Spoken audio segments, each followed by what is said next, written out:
Se acabó la sequía en tu vida. Hay cielos abiertos para ti. A continuación, una enseñanza desde la comunidad Llamas de Fuego para las Naciones, desde Soacha, Cundinamarca, en Colombia.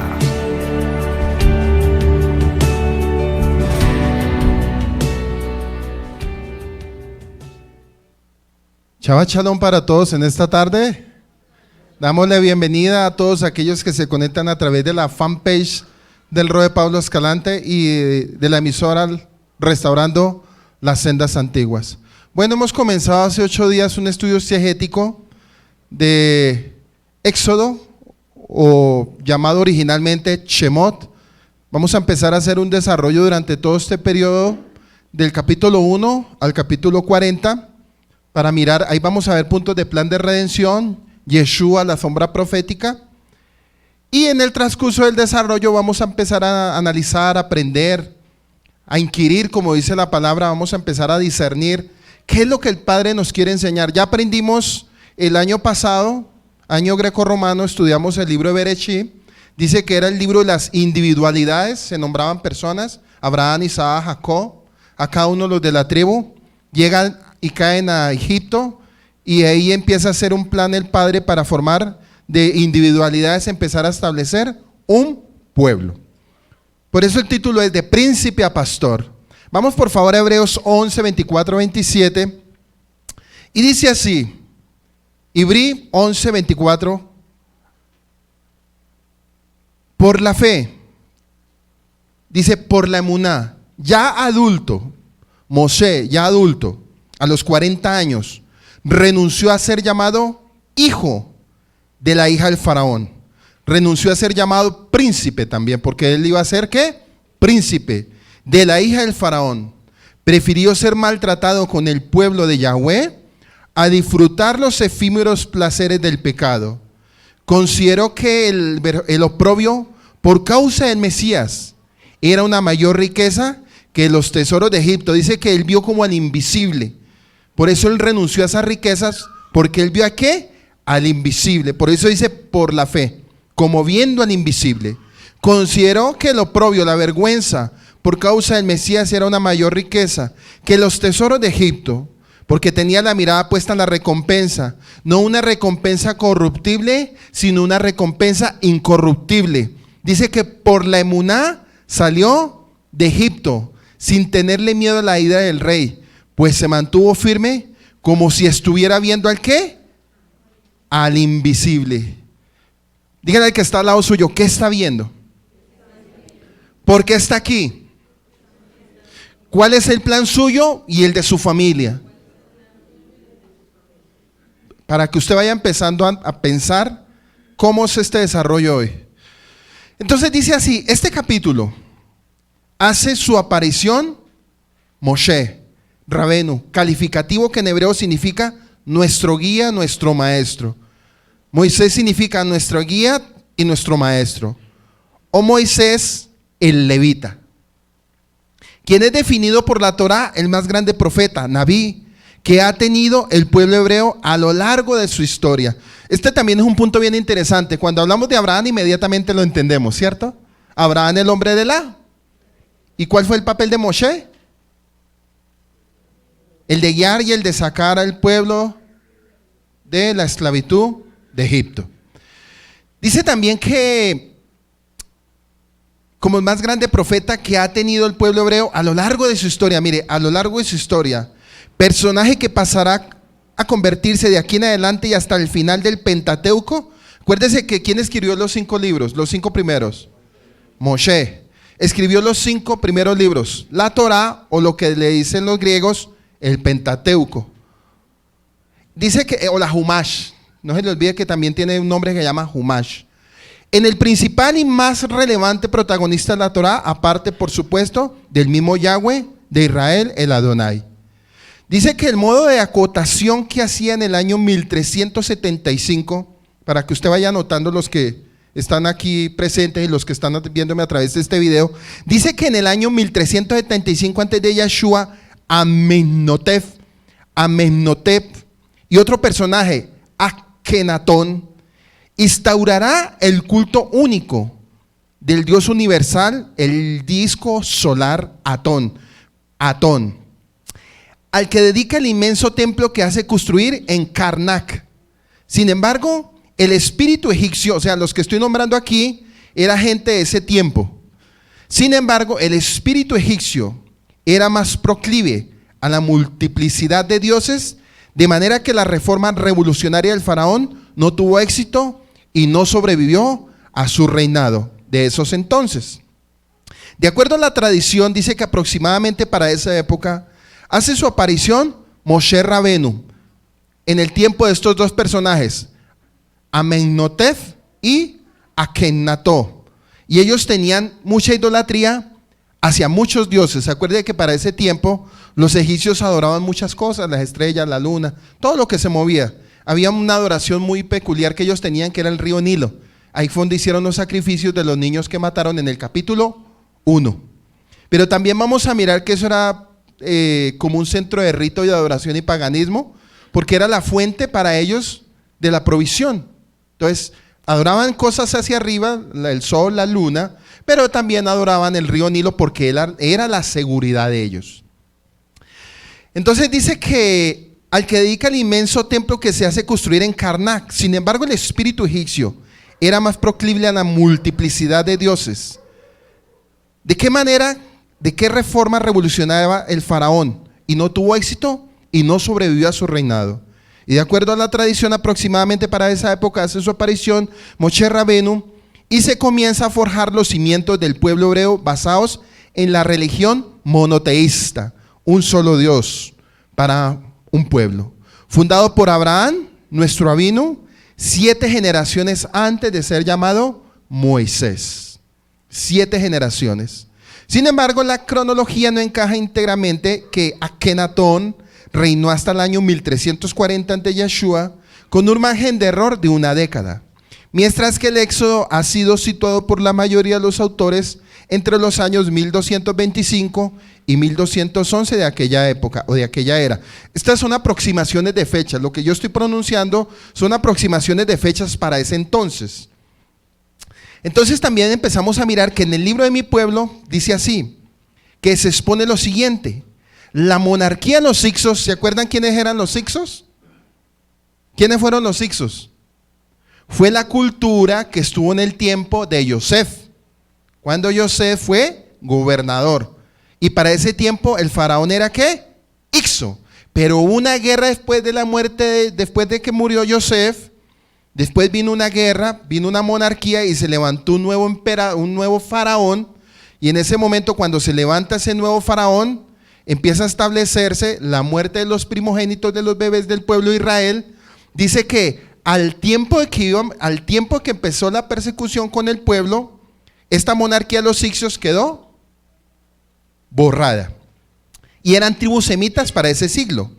Invadieron Egipto desde el norte y el este. Fueron tolerantes con la vida autónoma de los hijos de Israel en Goshen. ¿Quiénes? Los Hicsos, cuando le dieron el lugar a Yosef, y le dijeron que escogiera cualquier territorio de las comarcas o de Egipto. Y cayó a comienzos del siglo XVI antes de Yeshua. Y el nacionalismo egipcio se reafirmó la caracterización, la intolerancia y el exclusivismo. La narración del libro de Shemot de Éxodo describe el colapso de la seguridad del pueblo hebreo bajo la tiránica férula de un faraón que podríamos identificar sin riesgo de equivocarnos como Ramsés II. Ese fue el gobernador que estuvo para el tiempo de Moshe, Ramsés II. Y en el capítulo 1 del versículo 1 dice así: y fue un hombre, ahí sí ya comenzamos, y fue un hombre de la casa de Leví y tomó a la hija de Leví. A pesar de que la Torá no especifica los nombres de los novios aquí, pero sabemos que ellos no eran novios, ellos estaban concretando un matrimonio que ya venía reforzado. Oído aquí con este punto. No se nos olvide quién fue Jocabet y no se nos olvide quién fue Miriam.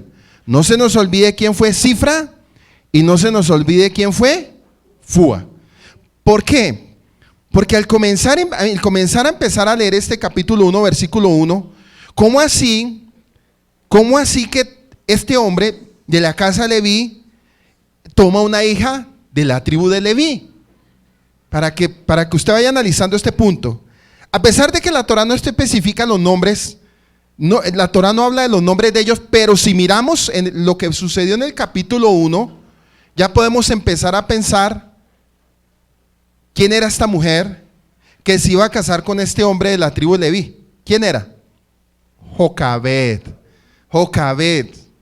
Por favor, no se vayan a... Jocabed es la que se va a casar con este hombre de la tribu de Leví, a la que se le decía Cifra, que ellas que eran parteras de la tribu de Leví. Y no es de extrañar porque el faraón utilizó dos mujeres hebreas. ¿Se acuerdan? Que utilizó dos mujeres hebreas y ellas dijeron que las mujeres hebreas parían como animales rápido y, mejor dicho, que se multiplicaban, que tenían sectillizos y que cuando llegaban ya había nacido la criatura y ni modos. Entonces aquí vamos a ver que a través de la fidelidad, porque dice que para ella hubo casa.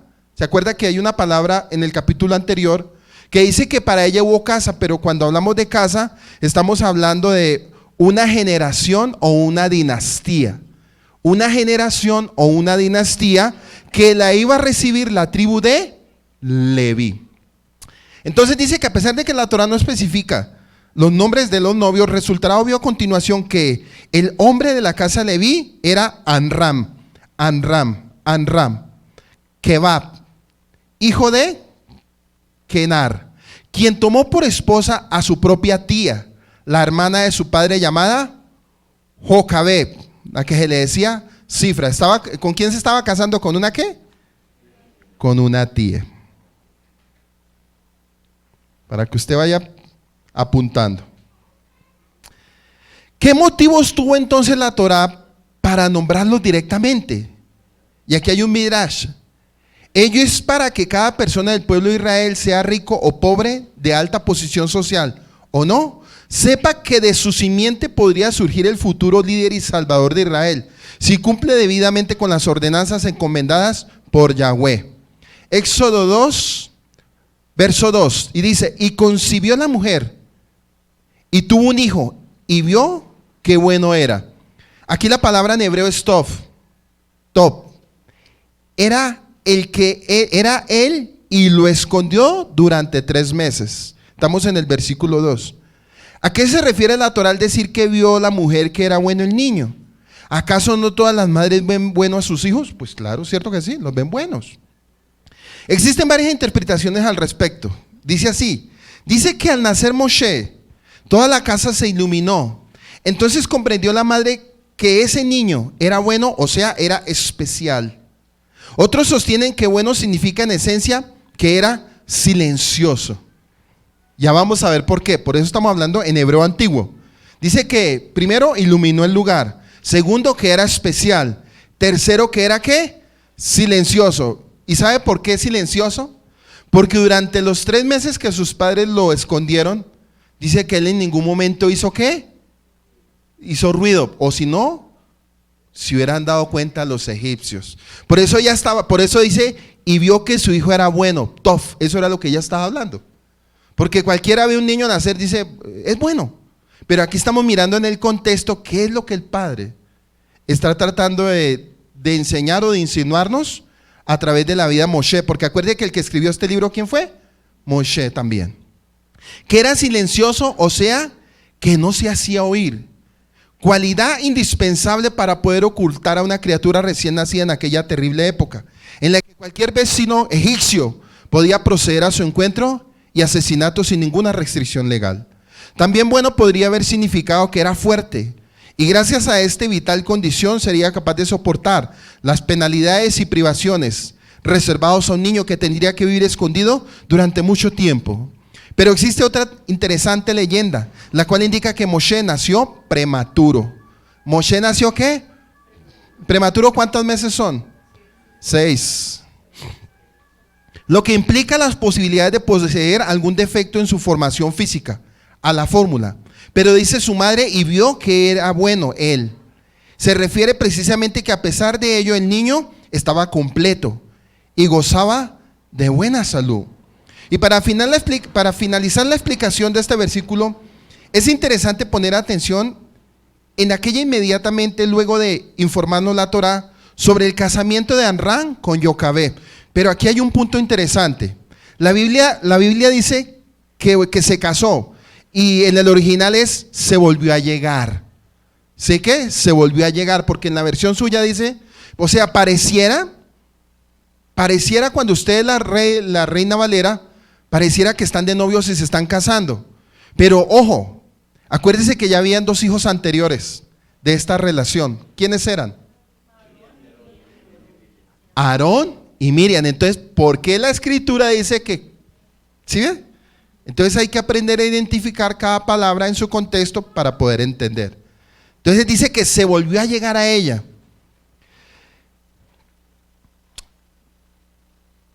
Para finalizar la explicación de este versículo es interesante poner atención en que inmediatamente luego de informarnos la Torá sobre el casamiento de Amram y Jocabed, en el versículo número 1 pasa a informarnos sobre el nacimiento de Moshe.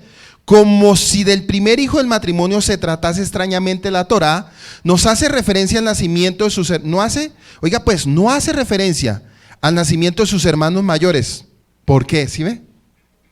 Si usted se da de cuenta que en la Torá no habla el nacimiento de los 2 anteriores, sino específicamente de quién habla, de Moshe, porque es que Moisés va a ser el centro de todo el libro de Éxodo. Él va a ser la parte clave y la sombra profética. Entonces dice que no habla mayor cosa de Miriam y Aarón. ¿Quién era Miriam? ¿O quién fue Miriam? Y ella al futuro iba a ser una profetisa. ¿Y Aarón quién iba a ser? Sumo sacerdote de la tribu de Leví. A pesar de que también ellos tendrían una actuación relevante en la historia del pueblo de Israel, por otro lado, si recordamos lo expuesto por un sabio anteriormente, que la mujer que menos hijos tenía por parto daba a luz 6. Pregunta: si dice que anteriormente las mujeres tenían sectillizos, ¿por qué con esta familia y con esta tribu no sucedió esto? ¿Sí ve? Porque si vamos a mirar, la tribu de Leví fue de las tribus más pequeñas, pero las demás tribus sí se multiplicaron, porque era plan de Yahweh que se multiplicaran las otras tribus, menos la tribu de Leví, a la cual pertenecía Moisés y Aarón. Los integrantes de esta tribu no fueron obligados a realizar trabajos forzados, como los demás, por tratarse de la tribu sacerdotal. ¿Sí ve? Y eso estaba sucediendo en el periodo que ellos estuvieron esclavos, porque el Padre guardó todo eso desde Egipto, o desde Egipto los empezó a guardar. Empezó a guardar lo que fue la tribu de Leví, que regía en el seno de Israel, y a la cual las leyes faraónicas concedían beneficios similares a la de sus propios sacerdotes. ¿Usted se acuerda cuando José se casó? ¿Con quién se casó? Y ella era una sacerdotisa. Bueno, fue así entonces que, al no haber acontecido muerte en su seno como consecuencia directa de la terrible esclavitud, Yahweh permitió a sus mujeres seguir teniendo familia en forma natural. Y de allí el motivo por el cual esta tribu fue la menos numerosa de las 12 tribus de Israel. Además, por su fidelidad incondicional a Yahweh, demostrará durante el suceso del becerro de oro, la tribu de Leví estaba destinada a servirle en su santuario, transformándose así en los seleccionados de Yahweh. ¿Por qué? Porque ya Yahweh veía el futuro. Acuérdense que Yahweh, ¿qué ve? El futuro. Por eso los guardó desde antes de la salida. Es más, lo que hablábamos, o siempre lo hemos venido hablando, Yahweh ya sabe su final, hermano. Él ya lo sabe. Usted dirá, yo no sé nada de mí, pero usted tiene que aprender a andar en santidad para que ande dentro de la voluntad de Yahweh. Versículo 3, y dice: y no pudo más esconder a su hijo. Y aquí vamos a ver un midrash. Esto aconteció a los 3 meses del nacimiento, y tomó para él su madre Jocabed un arca de cañas entre los juncos en la orilla del río. ¿Qué tomó? Un arca de caña a la orilla del río, el cual es el motivo que impide a los padres de Moshe seguir ocultándole por más tiempo. Y un sabio explica, dice que los egipcios, Conocían la fecha aproximada en la cual debería tener lugar el nacimiento de cada criatura de los hebreos. Pero como debería tener lugar el nacimiento de cada criatura de los hebreos, pero como Moshe nació seis mesino, y un día ellos vinieron por el niño recién nacido a los 3 meses de su nacimiento, dice un sabio. Se puede especular también con la posibilidad de que los padres sospecharon que los egipcios sabían ya de la existencia del niño y prontamente vendrían por él, o que Moshe dejó simplemente de ser silencioso el niño de antes, o sea, de pronto empezó a llorar y tuvieron ellos que hacer ¿qué? De sacarlo. 2 puntos, estamos pensando y analizando. De acuerdo al relato bíblico, se podría determinar con cierto grado de seguridad que la orden del faraón contra los niños varones de Israel fue decretada justo después del nacimiento de Aarón. Ojo con este punto. De acuerdo al relato bíblico, se podría determinar con cierto grado de seguridad que la orden del faraón contra los niños varones de Israel fue decretada justo después del nacimiento de Aarón, el segundo hijo de Anrá y Jocabé, pues vimos que no recayó sobre él, sino que precisamente sobre su hermano Moshe, que era 3 años menor que él. ¿Cuántos años era menor Moisés? 3 años. O sea, este edicto fue después de que nació Aarón. Y versículo 4. Y se ubicó su hermana Miriam a lo lejos para saber qué sería de él. Y ya sabemos que Miriam era una profetisa y que profetizó con pandero, y eso está en Éxodo 15:20. Miriam la profetiza, porque a futuro lleva a ser ¿quién? Miriam la profetiza.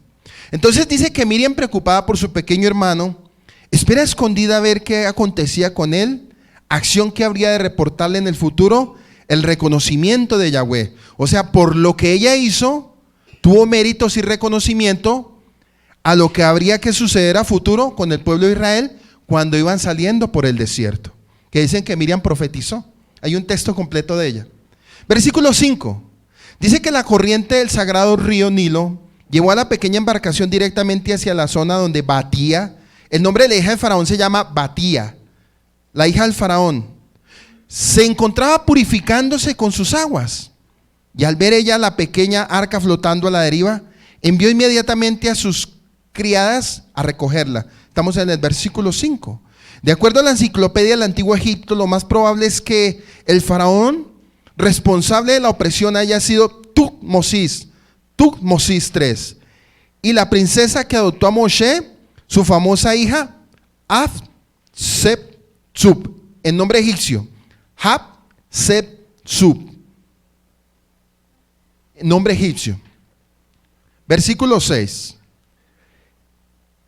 Y la abrió y vio al niño, y he aquí una criatura que llora, y se apiadó de él y dijo: de los niños de los hebreos es este. Mire lo que ella dice: de los niños de los hebreos es este. Y vamos a ver por qué. La Torá declara que Moshe llora, pero ello puede resaltar un tanto extraño si tomamos en cuenta que el vaivén de las aguas debería haberle serenado.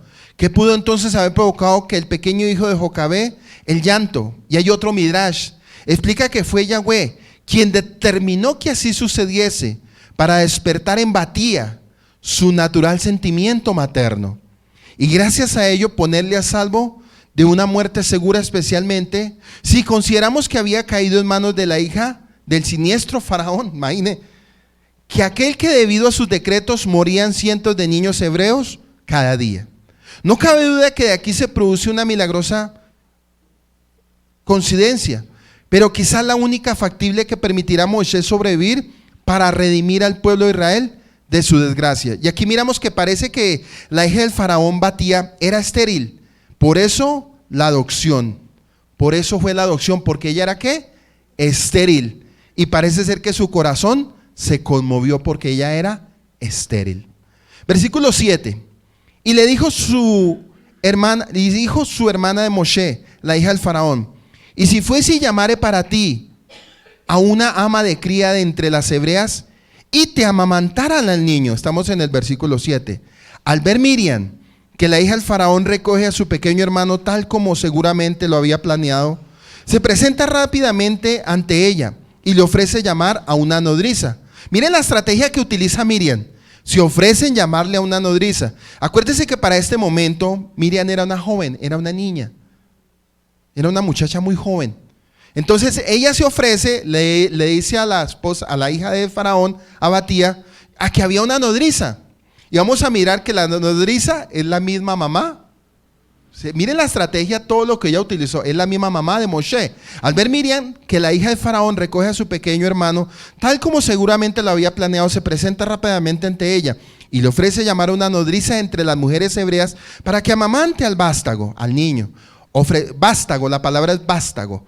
Ofrecimiento que Batía acepta de inmediato sin entrar inoportunamente en averiguaciones. Miriam tenía ahora de 10 a 13 años.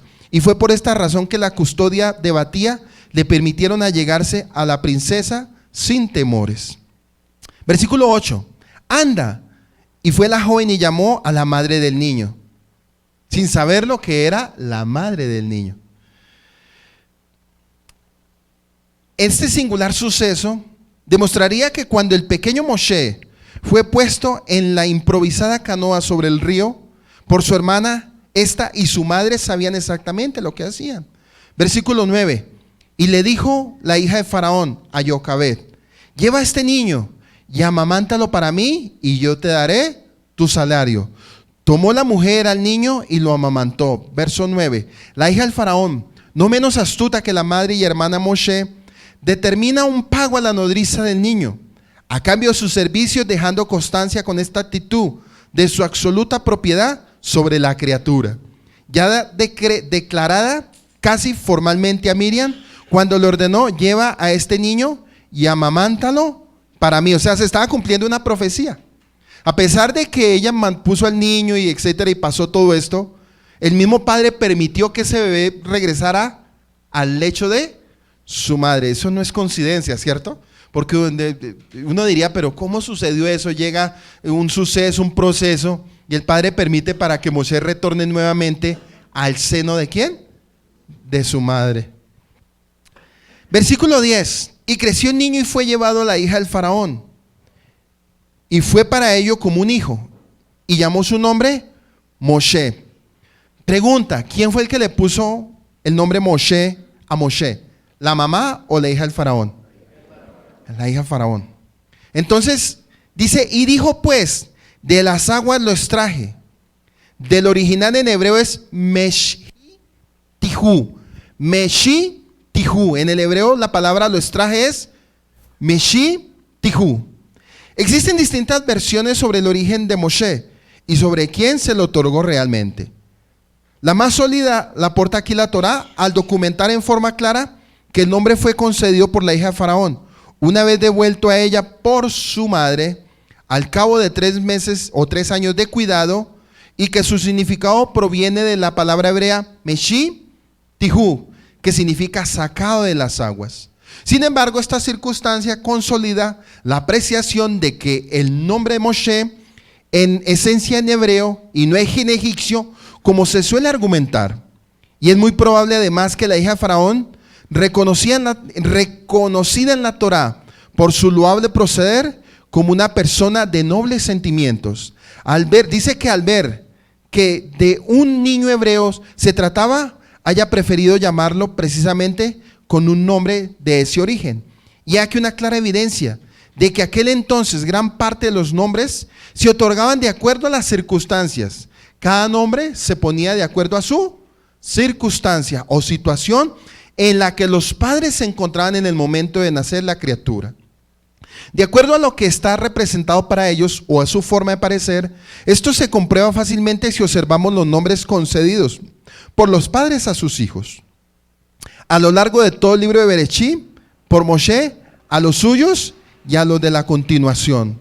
No obstante, aún debemos preguntarnos, ¿cuál fue el nombre adjudicado a Moshe por sus propios padres? Si esta mujer, la hija de Faraón, le puso este nombre, la cuestión era ¿por qué los padres no le cambiaron el nombre? Sino él siguió con su nombre hasta nuestros días. Y vamos a mirar, ¿por qué no lo cambiaron sus propios padres? Pues se puede concebir que durante todo el tiempo transcurrido desde su nacimiento hasta que Batía le puso Moshe, él carecía de nombre. Es obvio que no. Según el Meán Loes, que es un sabio, Lo llamaron Tobía o Tubía. A Moshe también lo llamaron Tobía o Tubía, por iniciativa de Miriam. Siendo cualquiera de estos nombres una derivación de la palabra hebrea Tov o bueno, que reflejaba o que refleja la forma en que fue calificado por su madre al nacer. Hay quienes aseguran que su padre lo llamó Yedib Lab, que significa amigo de Yahweh. ¿Sí ven las variaciones de palabras? Yedib Lab, que significa amigo de Yahweh. De todas maneras, lo más sugestivo del célebre nombre de quien se habrá de convertir con el tiempo en el más grande profeta de Yahweh radica en la circunstancia de que él fue otorgado nada más y nada menos que por la hija de ese cruel faraón egipcio. Y de esa forma la Torá nos enseña la gran importancia que Yahweh concede al reconocimiento debido hacia toda persona hebrea o gentil que haya tenido el buen tino de obrar piadosa o misericordiosamente o caritativamente para con el pueblo de Israel. Esta es la norma denominada en el hebreo Akara ha-Abtob. Akara ha-Abtob, conceder lo bueno. Aquí hay muchos juegos de palabras, conceder lo bueno. Entonces vamos a hacer un paro ahí y vamos a empezar a analizar otros puntos más hasta este versículo 10-11. En el versículo 4 dice, y una hermana suya se puso a lo lejos para ver lo que le acontecería. Anrad y Jocabed, pares de Moisés. Y dice la Torá, viendo que era hermoso, y la palabra hebrea no es precisamente la que define belleza, sino bundá, top, que significa bueno. De hecho, la tradición aramea dice, y viendo ella que era buena, lo escondió por 3 meses. El texto da a entender que el padre Moisés no estuvo a su lado, separado tal vez por la esclavitud de Egipto y las duras tareas. Estuvo más pendiente ¿quién? Su mamá que su papá durante el periodo que el niño estuvo en manos de la hija de Faraón. Por eso dice Hebreos 11:23, nos dice que por la fe Moisés cuando nació fue escondido por sus padres por 3 meses, porque le vieron niño hermoso y no temieron el decreto del rey. Los padres de Moisés, de la tribu de Leví, por fe esperaban el cumplimiento de la promesa de redención, ya que el tiempo señalado en la promesa estaba cerca. Recordamos que fueron anunciados 400 años antes. ¿A quién se lo anunció? ¿A qué patriarca? A Abraham. ¿Se acuerda que le dijo que a Abraham que el pueblo iba a ser esclavo? ¿Por cuánto tiempo? Pero que él iba a levantar a un libertador. Dice Hechos 7:20, en aquel mismo tiempo nació Moshe y fue agradable a Yahweh y fue criado 3 meses. En Hechos, cuando se está dando este relato, ¿quién está hablando? Esteban, muy bien. Dice que en casa de su padre. Es importante reconocer que los tiempos proféticos son exactos y literales también. Daniel en la cautividad de Babilonia supo que la cautividad estaba por terminar cuando se acercaban los 70 años. No hay tiempos diferentes en las escrituras. El día de Génesis está formado por la noche y el día, y tiempo de luz. Éxodo 1:3 dice, pero no pudiendo ocultarle más, tomó una arquilla de juncos y la calafateó con asfalto y brea, y colocó en ella al niño, y lo puso en un carrizal a la orilla del río. Un dato muy interesante para aprender aquí hace referencia a la arquilla de juncos, y hace referencia a un arca también. ¿Se acuerda el arca? ¿Quién construyó el arca? Noé. En hebreo es Tebat, exactamente la palabra usada en la descripción del arca de Noé. Se utiliza brea y dice que lo tapa capar. Y con esta acción, mire, con esta acción de calafatear el canastico, donde meten a Moisés, estaba dando a entender que lo que iba a suceder a través de la vida de Moisés con el pueblo de Israel era una reconciliación y una expiación. ¿Qué estaba haciendo en ese momento Miriam con la mamá? Una reconciliación y una expiación. El paralelo es muy interesante. En el arca de Noé, brea escapar. Significa cubrir, anular, perdonar. El arca, por lo tanto, significaba el cubrimiento del perdón a nuestra naturaleza pecaminosa. En el caso de Moisés, el arca de papirus, cubierta con brea, nos habla de la reconciliación del Eterno con su pueblo dentro del arca donde estaba este pequeño niño, quien sería el primer libertador y redentor de Israel. ¿Sí ve? Que sería el primer libertador y salvador para el pueblo de Israel. O sea, lo que estaba sucediendo, paren mucha atención, lo que esta mamá y su hermana hicieron no era un plan solamente de salvación, sino era un plan profético de redención. ¿Y qué más? ¿Para quién? Para el pueblo de Israel. Porque cualquiera que lo predique dirá, lo salvaron fue por aguas y hasta ahí llegó. Acuérdense que estamos mirando contexto hebreo. ¿Quién sería el primer libertador y redentor de Israel? Y vamos a mirar unas similitudes entre Yeshua y ¿quién? Y Moisés. En el 5 dice que la hija del faraón descendió a lavarse el río y paseándose sus doncellas por la ribera del río vio la arquilla en el carrizal y envió una criada suya a que la tomase. Y cuando la abrió, vio al niño y aquí el niño lloraba y teniendo compasión, él dijo, de los niños de los hebreos es este, porque reconoció la hija del faraón que era un niño hebreo. ¿Por qué reconoció la hija del faraón que él era un niño hebreo? Por la circuncisión. Porque ese niño estaba ¿qué? Por eso ella dijo, de los hebreos es este.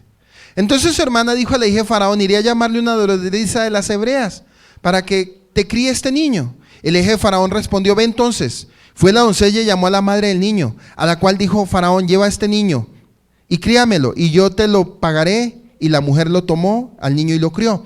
Y cuando el niño creció, ella lo trajo a la hija de faraón, la cual lo prohijo y le puso Moisés, diciendo, porque las aguas lo saqué. Es la madre la que finalmente puede educar a Moisés en sus primeros años, y es allí donde encontramos la razón por la que Moisés conocía quién era Yahweh y conocía sus mandamientos.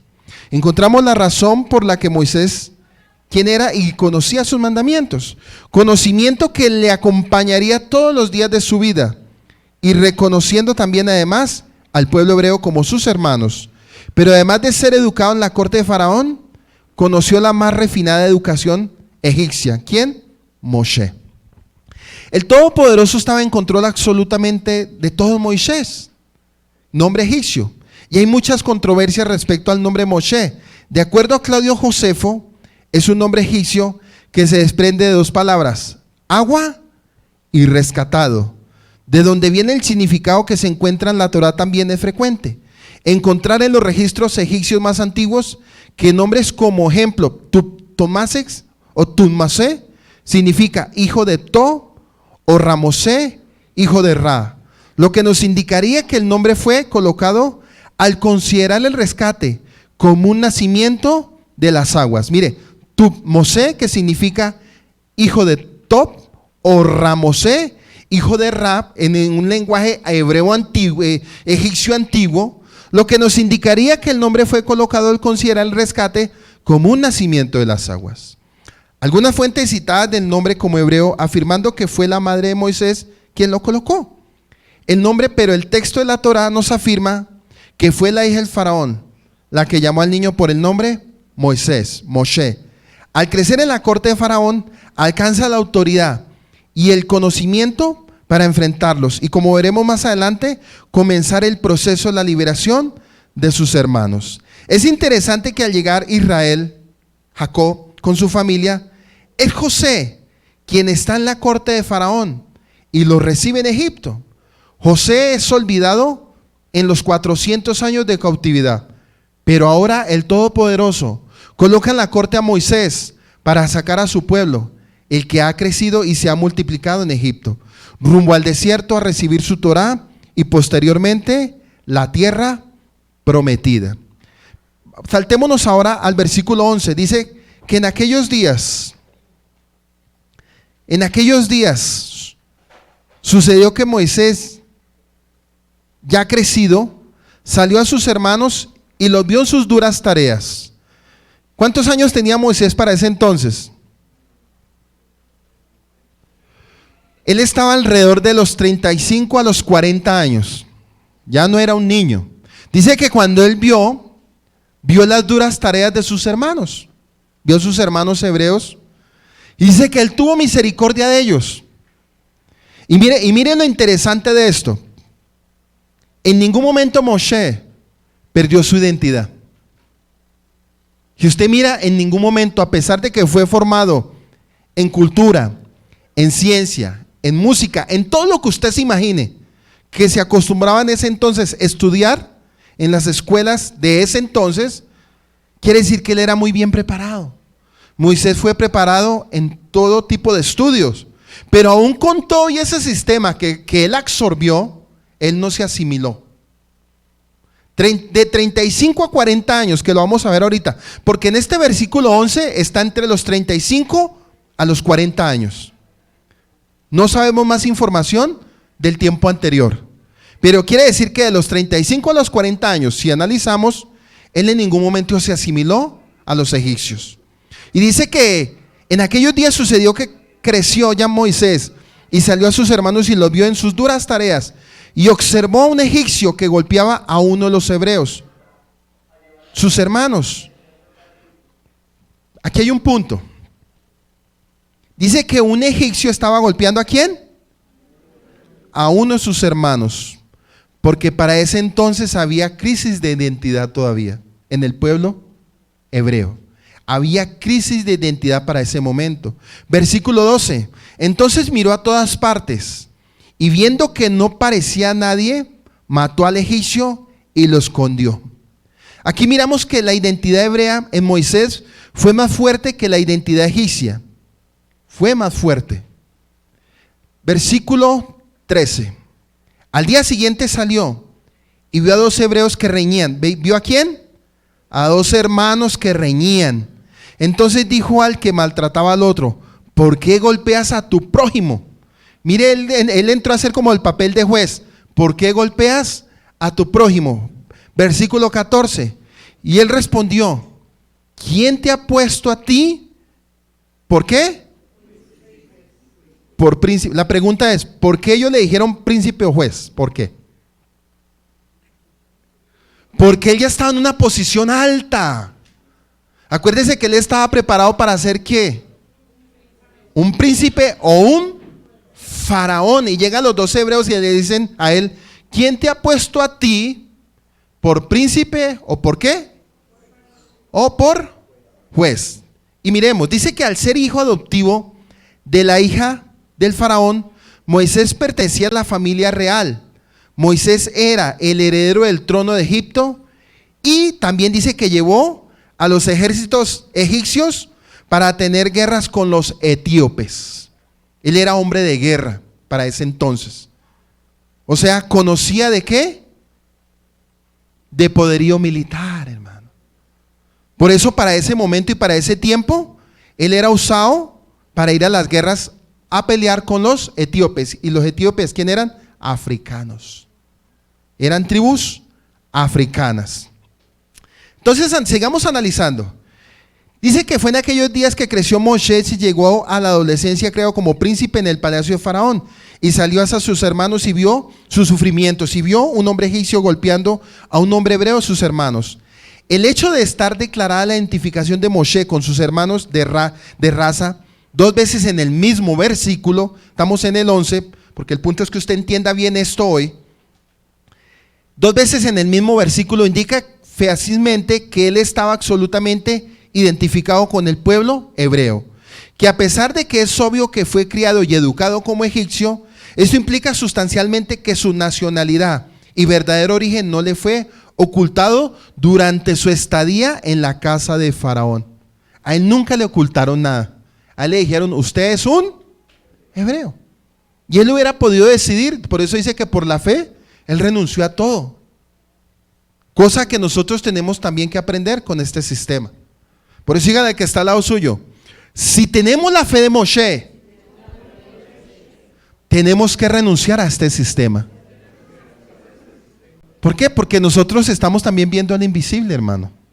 Dice que puestos los ojos en Yeshua, el autor y consumador de todas las cosas. Entonces démonos cuenta que cuando leemos Torah, no es solamente historia, no es solamente plan profético, sino es algo que Padre nos quiere hablar a nosotros, como que, hey, sigan el ejemplo.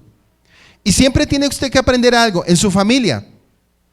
En su familia tiene siempre que haber un hombre como Moshe. Primero hablamos de los patriarcas y la fe de los patriarcas, Abraham, Isaac y Jacob. Vimos la fortaleza de ellos, vimos la fe de cada uno de ellos para perseverar, para alcanzar la meta hasta el final, pero ya estamos mirando otro punto de identificación. Si tomamos el papel de Moshe como, ¿quién va a ser el que va a libertar su familia? Pregúntele al que está al lado suyo, ¿quién va a libertar a su familia? ¿Por qué? Porque es que en la familia suya casi todos son asimilados. En su familia usted se va a encontrar que todos son asimilados. Y este punto es bien interesante. Cuando hablamos de asimilación es de todas las culturas y religiones. Entonces tiene que levantarse un hombre con las características como Moshe, que sea un hombre celoso, que sea un hombre que ama la Torá, que sea un hombre que ama a sus hermanos. Mire lo que dijo Moisés. Cuando vio Moisés las duras tareas de ellos, dice que él tuvo ¿qué? Compasión. Y eso es lo que usted tiene que tener con sus hermanos cuando usted ve que ellos están sumidos en la esclavitud del pecado. Y dice que fue criado y educado como egipcio. Esto implica sustancialmente que su nacionalidad y su verdadero origen no le fue ocultado durante su estadía en la casa del faraón, debiéndose este hecho quizás o un acto de caridad obrado por la hija de faraón, o una situación de autoidentificación por el hecho de verse circunciso. Mire pues, por el hecho de verse ¿qué? Circunciso. De modo de curiosidad es interesante acotar que según la leyenda Moshe nació sin prepucio, o sea, circuncidado por naturaleza, pensamientos. O como asegura el Midrash, por el mismo Yahweh de Israel mismo lo circuncidó. El mismo Yahweh lo circuncidó el mismo día de su nacimiento. Son pensamientos, ¿no? Explica también que al decir la Torá que creció Moshe, no solo se refiere a su crecimiento en edad, sino también al crecimiento de su espíritu, que le indujo a dejar temporalmente todos los lujos y comodidades que le rodeaban para salir hacia donde estaban sus hermanos y ver sus sufrimientos. Y de aquí en más la figura de Moshe no dejará de engrandecerse hasta el final de su vida. Y vamos a mirar que libertar a sus hermanos de manos del faraón. Y miró acá y allá, y viendo que no había nadie, golpeó al egipcio y lo enterró en la arena. Ese es el mismo sentir 40 años después. Lo que él hizo matando a ese egipcio fue lo que él sintió 80 años después, perdón. Porque él sacó al pueblo de Israel a la edad de ¿qué? No, miento. Salió a los 40, retornó a los 80, sí. A los 80 años ese fue el sentir de él. ¿Sí ve? O sea, lo que sucedió aquí era como algo profético que iba a acontecer 80 años después. Y miró acá y viendo que no había nadie, golpeó al egipcio y lo enterró en la arena. La Torá nos cuenta que Moshe solo golpeó al hombre egipcio. De acuerdo al Midrash, se trataba de un guardia imperial que estaba azotando a un hebreo esclavo durante sus faenas. Aunque continúa de inmediato aclarando que lo enterró en la arena, lo que da a entender que se trataba de un golpe mortal.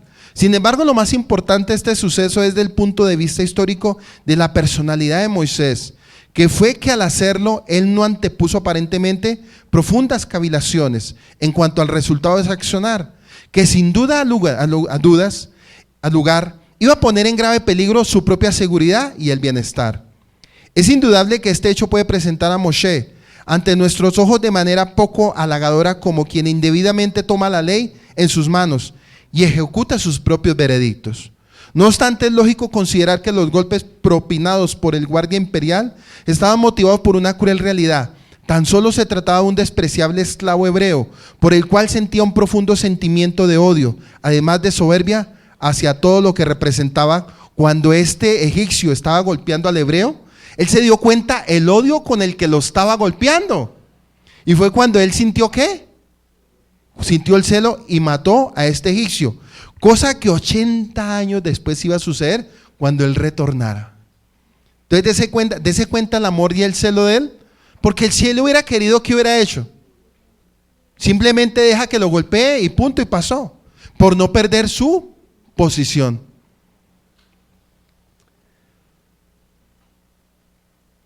No podemos olvidar que durante aquella época reinaba en Egipto una inhumana legislación contra el esclavizado pueblo de Israel, donde el abuso, la violencia y el asesinato representaban admisibles hechos cotidianos, y observando la actuación de Moshe en el marco de esta terrible situación. No se puede calificar su acción como un simple asesinato, sino más acertadamente como un legítimo y valiente acto en defensa de su compatriota subyugado brutalmente.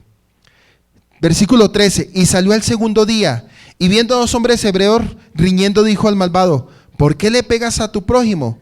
Moshe comprendió que la situación de su pueblo era sumamente grave. No se demora y vuelve a salir hacia él con el objetivo interesante, más cerca de sus problemas. Esta vez se encuentra con 2 hombres hebreos que riñen violentamente, sin intimarse.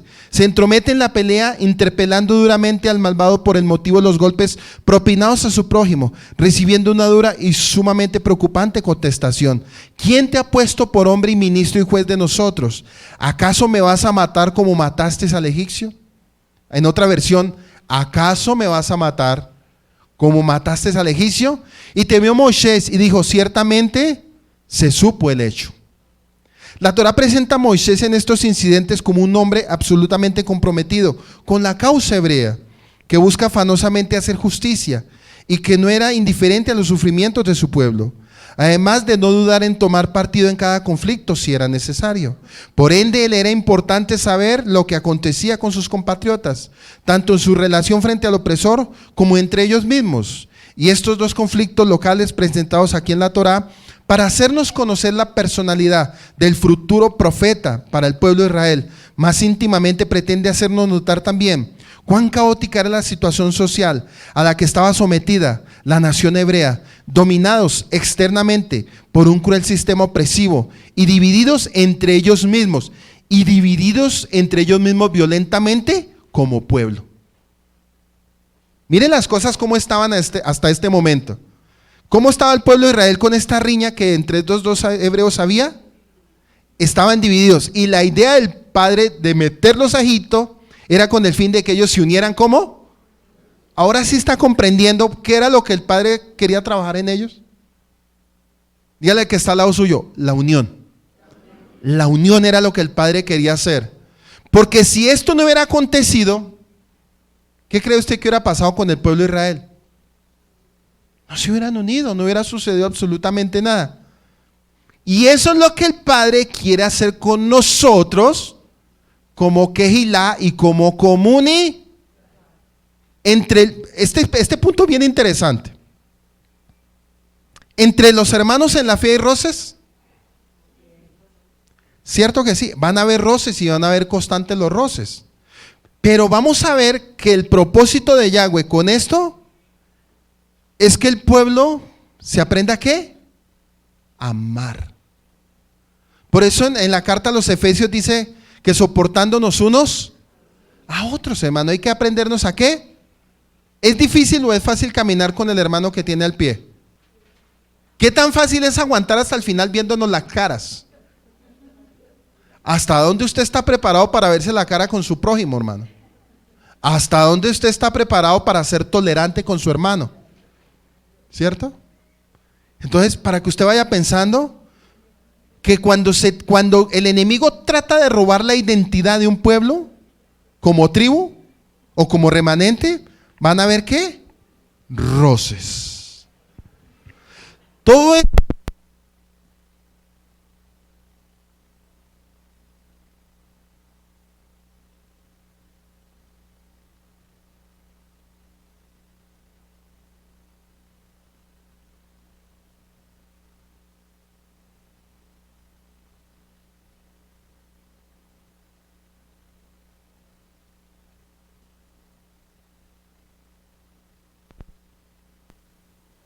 ¿Ya? Ah, bueno.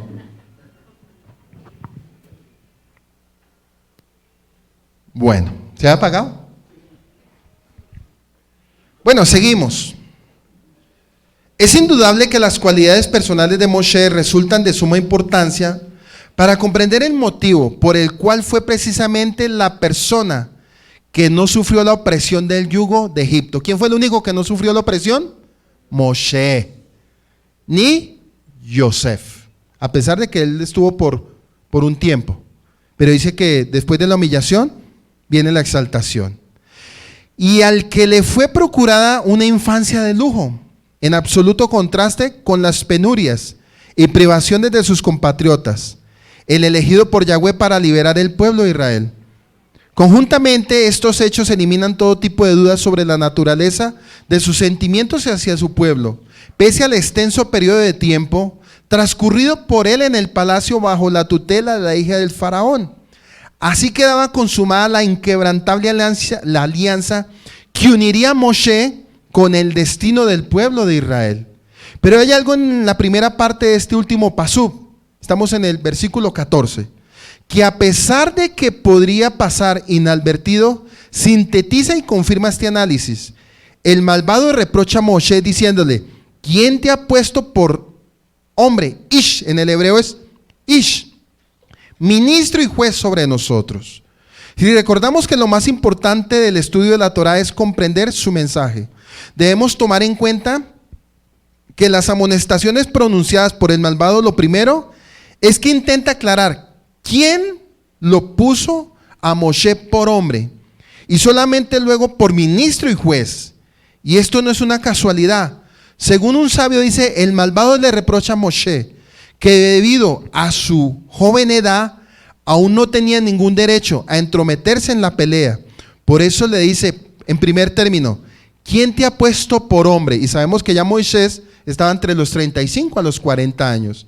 Y al posponer los calificativos ministro y juez, la Torah pretende enseñarnos por intermedio de las palabras del malvado el gran valor que Yahweh adjudica al hecho de ser hombre en su más prosaico y cabal significado, que significa, entre otras cosas, ser honrado, justo, valiente y generoso, por sobre el hecho de ser un alto funcionario público, pues sin poseer aquellos fundamentales atributos, estos no podrían ejercer sus funciones correctamente. O sea, ellos estaban profetizando quién iba a ser Moshe.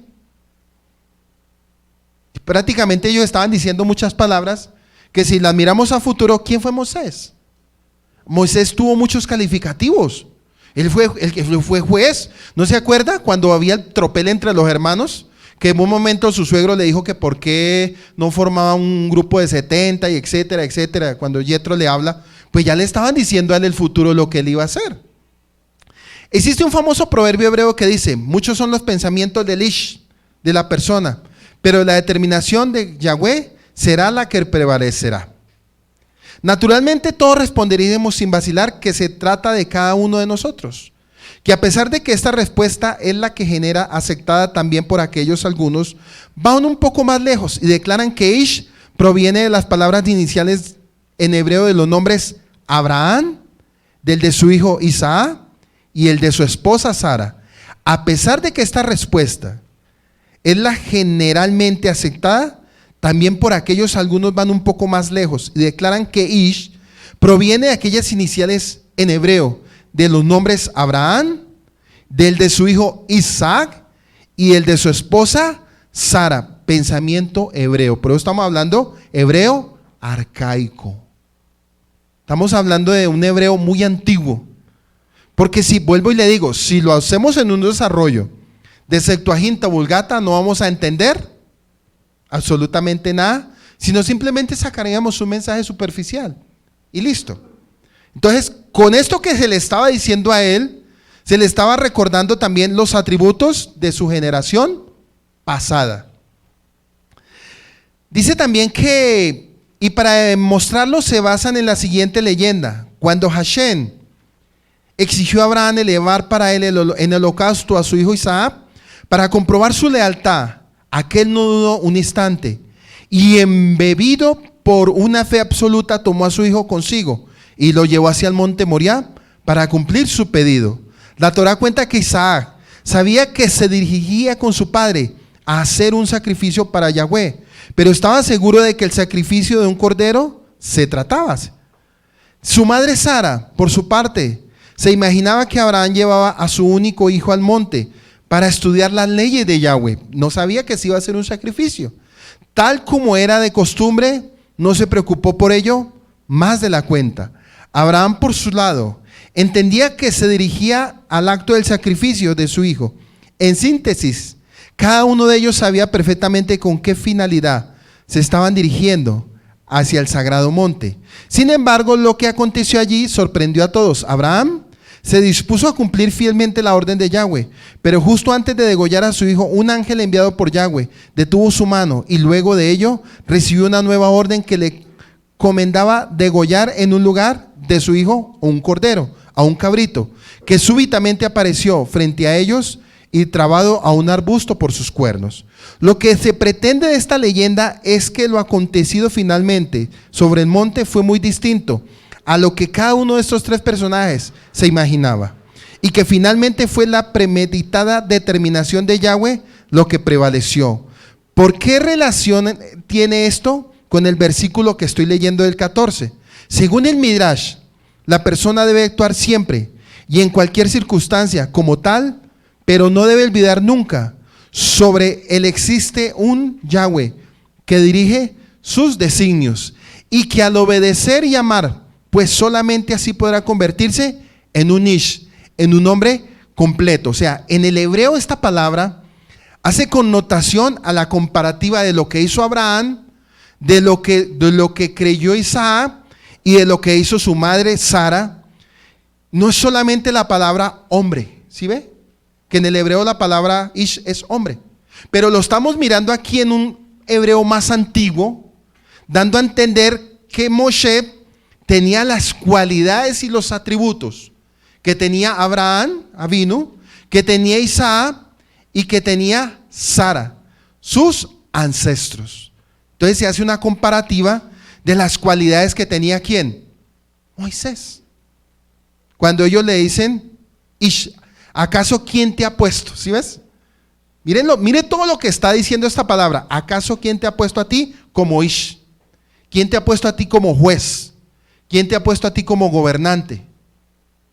Le estaban diciendo todos estos atributos que a futuro los habría de tener.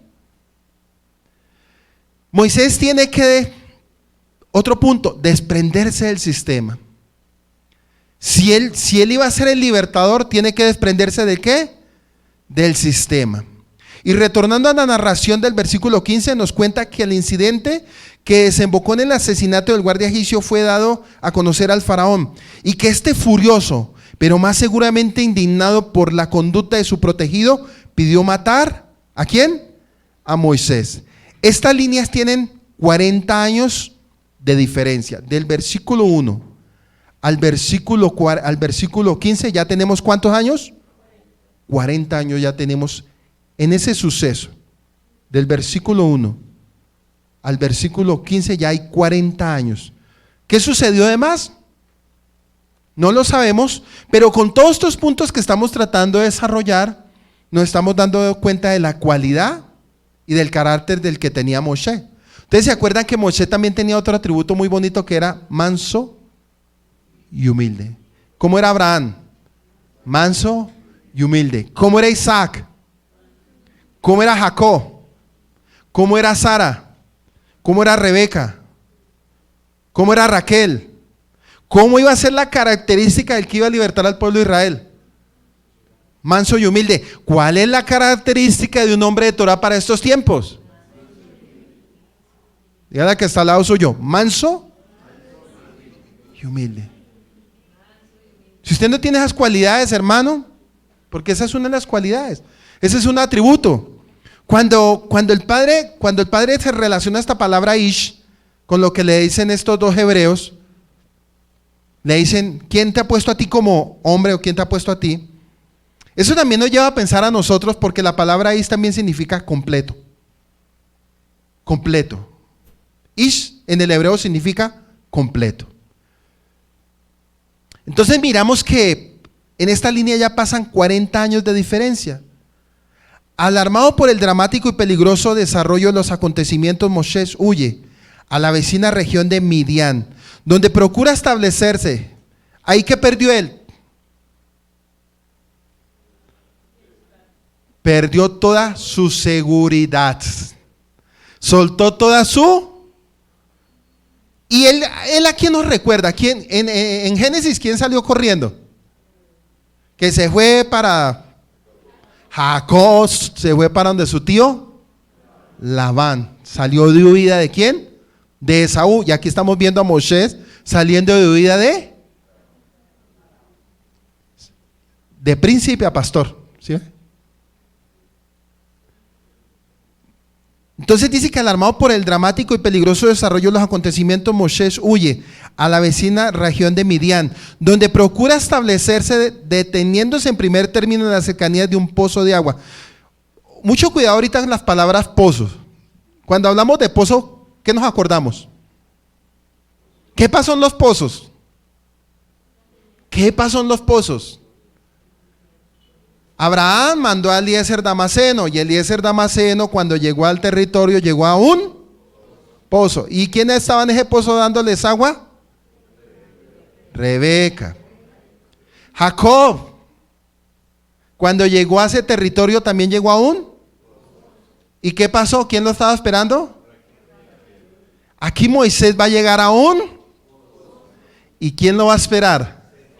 A eso. Bueno, entonces son puntos que no podemos olvidar. Los pozos, ¿qué representan? Ya les voy a decir qué representan los pozos. Parece que les he olvidado. Bueno, allí se produce, dice que la cercanía de un pozo de agua, centro de reunión de los pastores madianitas. Allí se produce un fortuito encuentro con algunas de las 7 hijas de Yetro. ¿Con cuántas? 7 hijas de Yetro. La palabra Yetro significa excelencia. Otro punto para Yetro, él fue sacerdote, pagano e idólatra. Él fue sacerdote, pagano e idólatra, pero también tenía cierto liderazgo de gobierno. Y fue sumo sacerdote en Midian. Pero hay un punto aquí para analizar. Dice que cuando Moshe llega a ese territorio, parece ser que él ya había abandonado lo que era esa idolatría y había abandonado el paganismo. Y ya lo va a analizar usted el por qué él había abandonado el paganismo y por qué sus hijas fueron rechazadas por otros pastores. Porque dice que cuando ellas fueron a darle de beber a las ovejas, los pastores de Midian los estaban ¿qué? Expulsando. Versículo 16. Que se afanaban en la tarea de abrevar a su rebaño, pero a pesar de haber concluido ya de extraer agua del pozo y de llenar los abrevaderos, fueron expulsadas por los pastores del lugar, aún antes de dar a beber a sus ovejas. Aún antes de dar a beber ¿a qué? A sus ovejas. ¿Por qué? ¿Por qué las echaron? Porque su padre antes era un sacerdote pagano en Madián, y como abandonó el paganismo, fue rechazado él y sus hijas. Por eso ellas fueron rechazadas. Para que usted vaya analizando, porque la pregunta es ¿por qué fueron rechazadas? Entonces ahí a usted le pueden sacar cualquier bobada. Pero ya analizando en el contexto, él era un ¿qué? Era un sacerdote de Madián. Y se levantó Moisés y la salvó y les dio de beber a sus ovejas. Estamos en el 17. Y fueron las hijas de Yetro a Reuel, su padre. Este es el segundo nombre de los 7 nombres que tenía Yetro. ¿Él tenía cuántos nombres? 7 nombres tenía, con los que es mencionado el sacerdote de Midian en la Torá. Y dijo él: ¿por qué se apresuraron en volver hoy? Versículo 18. Y contestaron: un hombre egipcio nos libró de la mano de los pastores, y también sacó agua para nosotros y abrevió las ovejas. Subraye, sacó agua para nosotros y abrevió agua para las ovejas. Versículo 19. Las muchachas se refieren a Moshe definiéndole simplemente como un hombre egipcio. Seguramente así habría sido identificado por ellas debido a su vestimenta, pues al huir de Egipto es muy probable que lo haya hecho vestido de un vulgar paisano para pasar inadvertido. Y su loable comportamiento se refirieron diciendo: nos salvó de las manos de los pastores y también abrevó a las ovejas. De lo que se deduce Moshe que a pesar de su joven edad, 40 años, era de la fuerte constitución física, pero especialmente un muy cortés y servicial personaje. Y Yetro, sorprendido por el valor de la generosidad del forastero, comprendió de inmediato la oportunidad que se le presentaba e interpeló a sus hijas ansiosamente. Versículo 20. ¿Y dónde está él? ¿Y por qué abandonaron al hombre? Llámalo. ¿Y qué? Para que coma pan. Bueno, vamos a mirar más puntos porque esto no es solamente ahí. Yo quiero que nos devolvamos nuevamente al versículo 14, porque aquí hay otro punto más para seguir desarrollando. Y respondió: ¿quién te ha puesto a ti por príncipe y juez? Versículo 14. Al ser hijo adoptivo de la hija de Faraón, Moisés pertenecía a la familia real. Moisés era heredero del trono de Egipto y llevó a los ejércitos, ya lo aprendimos. ¿Cómo mataste al egipcio? Entonces Moisés tuvo miedo y dijo: ciertamente esto ha sido descubierto. Versículo 15. Oyendo Faraón acerca de este hecho, procuró matar a Moisés, pero Moisés huyó delante de él. Faraón y habitó en la tierra de Madián. Ya sabemos que hasta aquí Moisés, ¿cuántos años tiene? 40. Y observó un egipcio que golpeaba a uno de los hebreos, sus hermanos, y Moisés nunca perdió su identidad israelita. Oyendo Faraón acerca de este hecho, procuró matar a Moisés, pero Moisés huyó delante de Faraón y habitó en la tierra de Madián. ¿Quiénes habitaban en la tierra de Madián? ¿Descendientes de quién? Viene otro punto. Descendientes de Abraham, la tercera esposa. ¿Cómo se llamó la tercera esposa de Abraham? Sétura. Yo quiero enseñarles un punto aquí. Se dice, ¿no? Se dice que Sétura parece ser que era la misma Agar. Parece ser, estudios antiguos, pero él le cambió el nombre a Sétura, porque Agar dejó el paganismo, pero se dice, pero no hay ciencia cierta como un resultado. Pero según estudios de muchos escritores antiguos del judaísmo, dicen que Sétura era la misma Agar, que después de la muerte de Sara, él descendió a Egipto y volvió y la buscó. Después de la muerte de Sara, él volvió a Egipto y bueno, se reconcilió con ella y de ahí vinieron 6 personajes más. Génesis 25:1 dice: Abraham tomó otra mujer, cuyo nombre era Sétura, la cual dio a luz ¿a quién? Nómbrelos. Rápido. 25:1.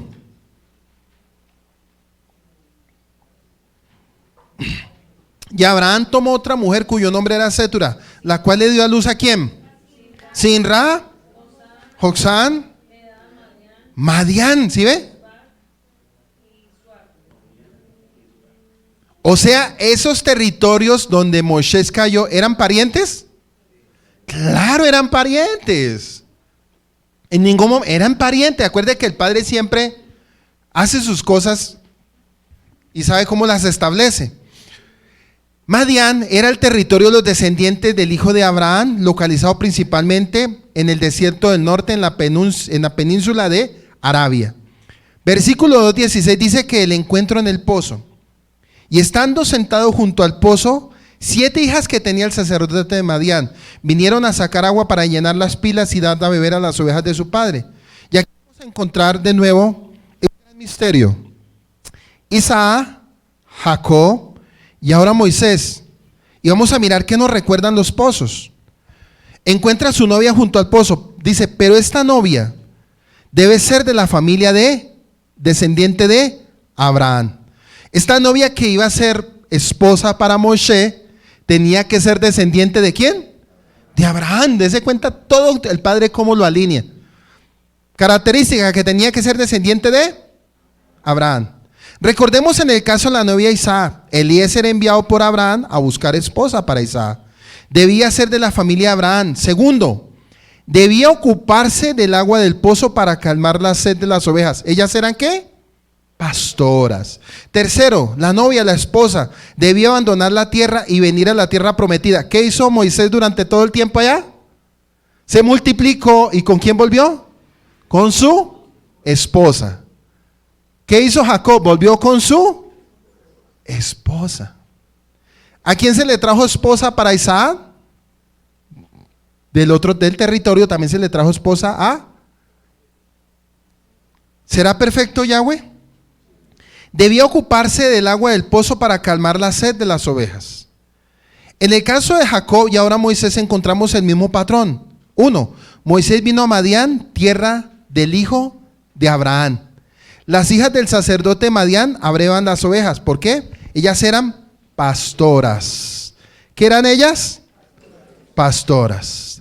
En el Salmo 69, 14, 15 está escrito: sácame del cieno y no dejes que me hunda. Sea yo librado de los que me odian, de lo profundo de las aguas.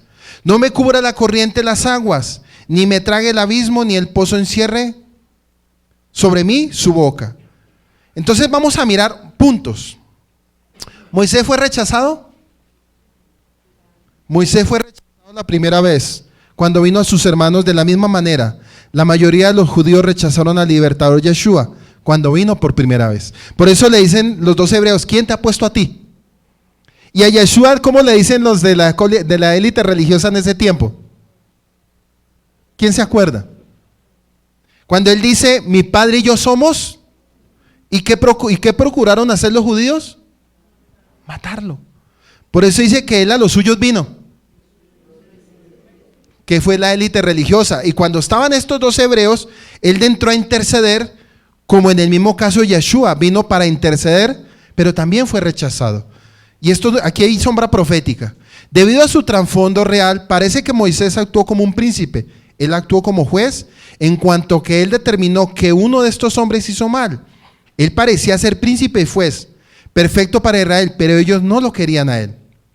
Un príncipe tiene el derecho de gobernar y esperar la lealtad. Un juez tiene el derecho de decirte lo que debes hacer y el de castigarte si tú no lo haces. Al rechazar a Moisés le dijeron: no queremos que gobiernes sobre nosotros. Miren, con esta pelea los dos hermanos, de los dos hebreos, le estaba diciendo: no queremos que gobierne sobre nosotros o que nos digan lo que debemos, pero ellos no sabían que quién iba a ser el que los iba a guiar. ¿Sí ve? La gente rechaza a Yeshua pensando de la misma manera, y de la misma manera que Moisés, Yeshua fue rechazado en su primera venida. Y vamos a mirar: Moisés y Yeshua fueron favorecidos por Yahweh desde su nacimiento. Moisés y Yeshua fueron favorecidos por Yahweh desde su nacimiento, preservados milagrosamente durante su niñez. ¿Se acuerdan cuando Herodes dio el decreto de matar a los pequeños? Poderoso en obras y palabra. Ofrecieron libertad para Israel. Fueron rechazados con despecho.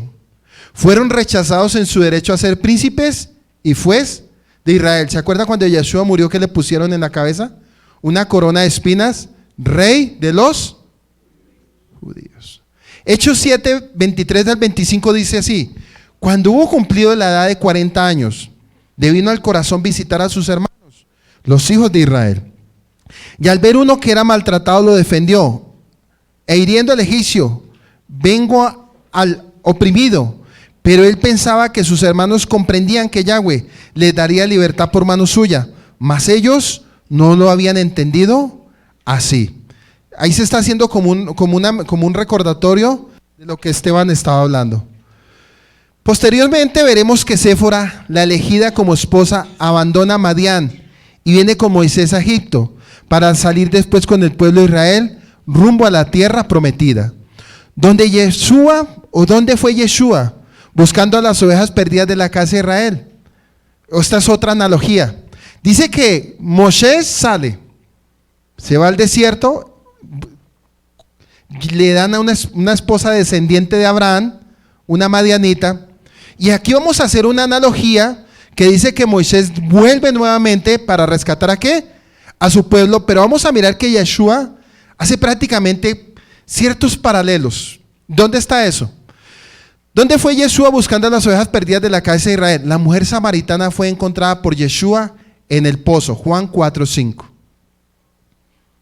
Vino pues a una ciudad de Samaria llamada Sicar, junto a la heredad que Jacob dio a su hijo José. Y estaba allí el pozo de Jacob. Entonces Yeshua, cansado del camino, se sentó así junto al pozo. Era como la hora sexta. Y vino una mujer de Samaria a sacar agua. Y Yeshua le dijo: dame de beber. ¿Se cumplen las condiciones? Sí. Una, se hace la advertencia en el texto que la mujer vivía en la tierra de los descendientes de Yosef.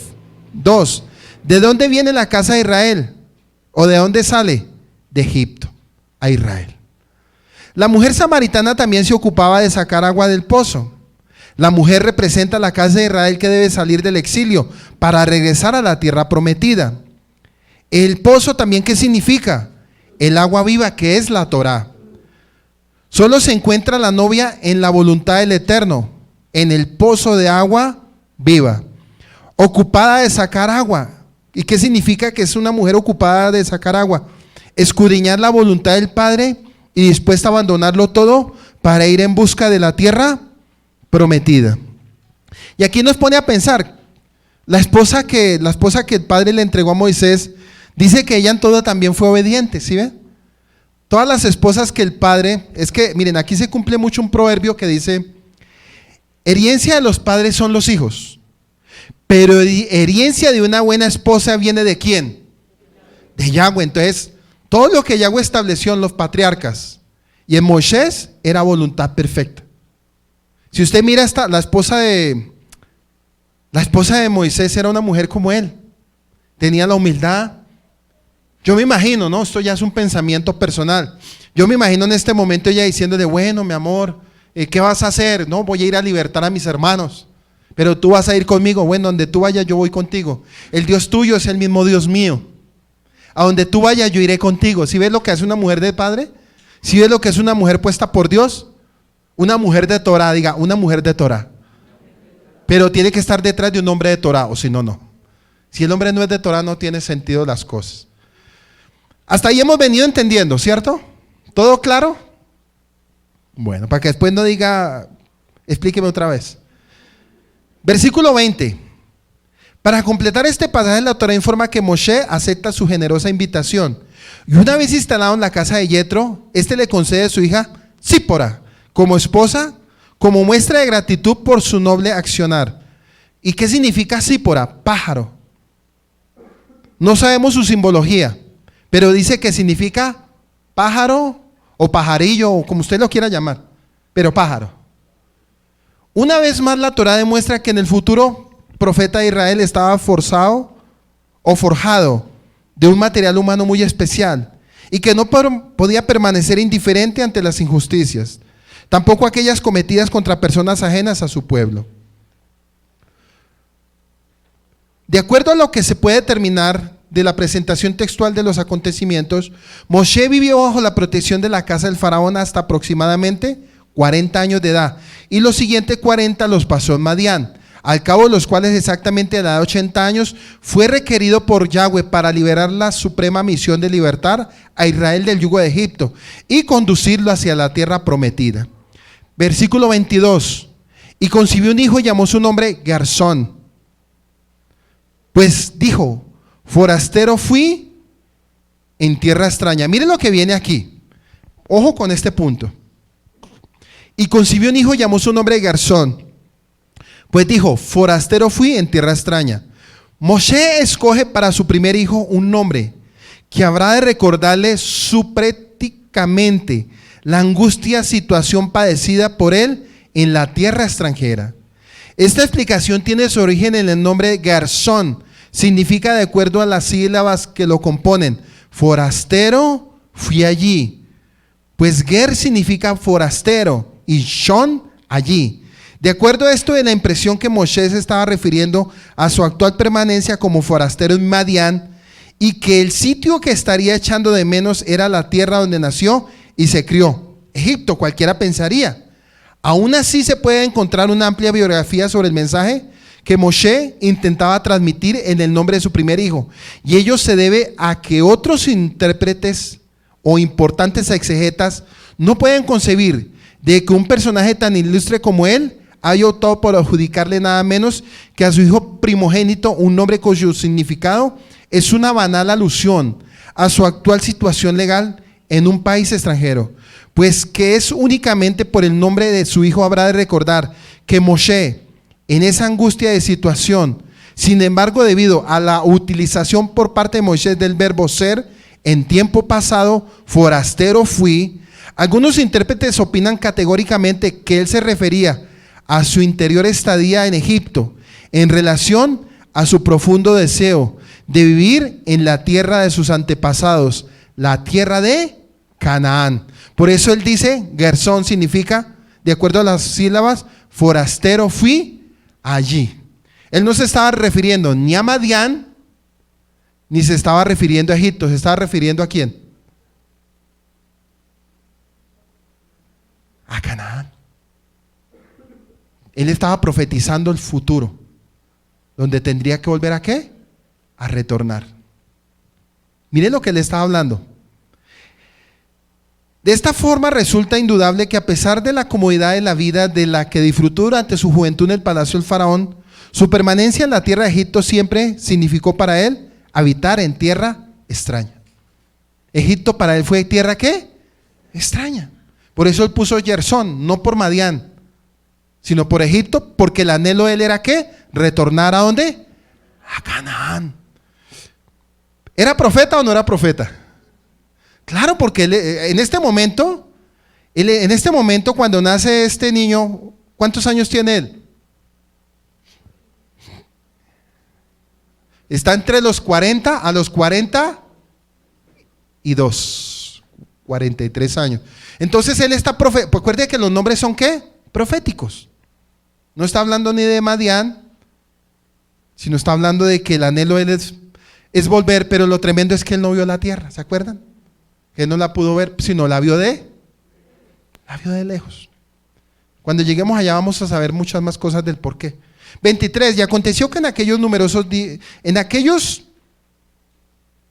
días que murió el rey de Egipto y suspiraron los hijos de Israel desde el trabajo y clamaron, oiga pues este punto, desde el trabajo y clamaron, subraye trabajo, desde el trabajo y clamaron, y ascendió su invocación, subraye invocación, hacia Elohim desde el trabajo.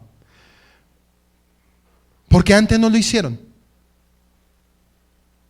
¿Por qué hasta ahora se escucha este clamor? En el versículo anterior o en el capítulo anterior vimos algún clamor. No. Y vamos a mirar del por qué. Acuerde que la Torá nos habla y nos muestra. Por eso cuando leemos no podemos saltarnos sino mirar versículo a versículo, letra a letra, reglón tras reglón. Según el Midrash, el rey que acaba de morir era el mismo que exigió la cabeza de Moisés. Y con su muerte se produce lo que la Torá define líricamente como un generalizado suspiro por parte de los hijos de Israel. O sea, ¿ellos qué? Descansaron. Pero a la vez que descansaron, clamaron. Pero ¿cómo así? Si muere un faraón y empiezan a clamar el nombre de Yahweh, no es lógico, ¿cierto? Algo tiene que estar pasando. Y vamos a mirar.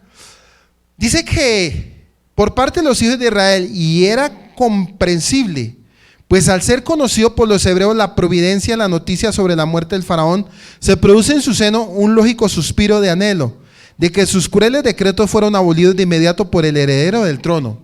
Por otro lado, podemos observar que la Torá, para referirse a ese anhelo, repite 2 veces en el mismo versículo la frase, desde el trabajo, versículo 23, desde el trabajo, se repite 2 veces la palabra, desde el trabajo.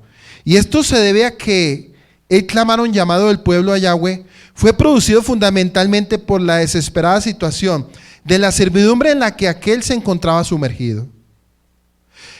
Es así que dentro de esa desgracia surge desde los rigores del trabajo mismo el clamor que conmoverá a Yahweh y le impulsará a dar comienzo al proceso de la emancipación de Israel, proceso que no haber sido en estas circunstancias quizás jamás se hubiese puesto en funcionamiento. Resulta bastante significativo que la circunstancia de la muerte del faraón, la consiguiente desesperada invocación del pueblo hebreo a Yahweh, ocurren inmediatamente luego de notificar la Torá sobre el nacimiento del hijo primogénito de Yahweh. Nace el hijo de Moisés y muere el faraón. Nace el hijo de Moisés y muere ¿quién? El faraón. Pero lo más tremendo es que ahí mismo el pueblo también empieza a suspirar.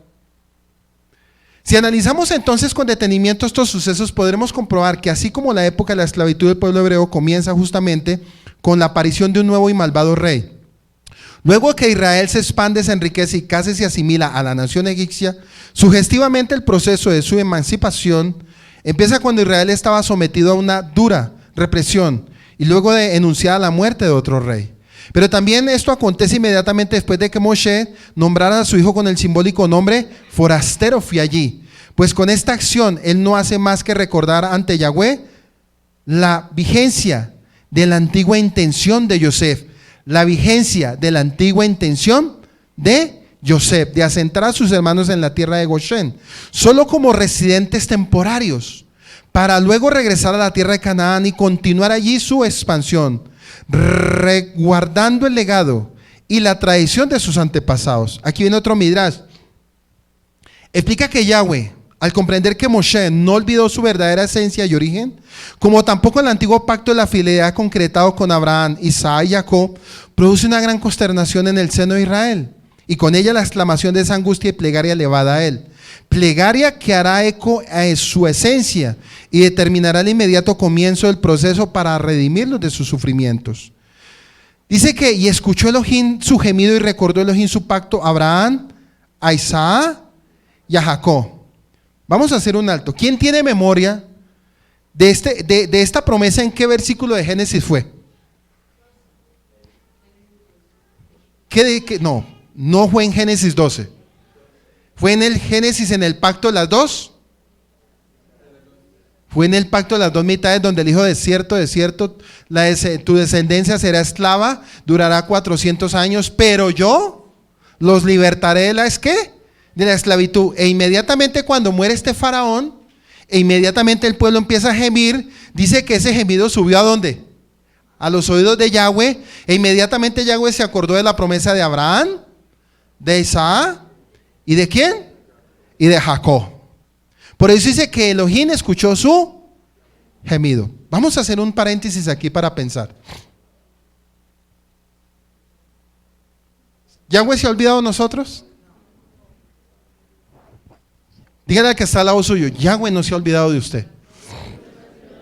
Para esa gente que de pronto dice, miren, hay gente que dice, es que el Padre me olvidó, el Padre me abandonó, ¿cómo sufro yo? Mire mi vida, mire mi situación, mire, yo me siento solo, solito. Y resulta que el Padre siempre ha estado ahí.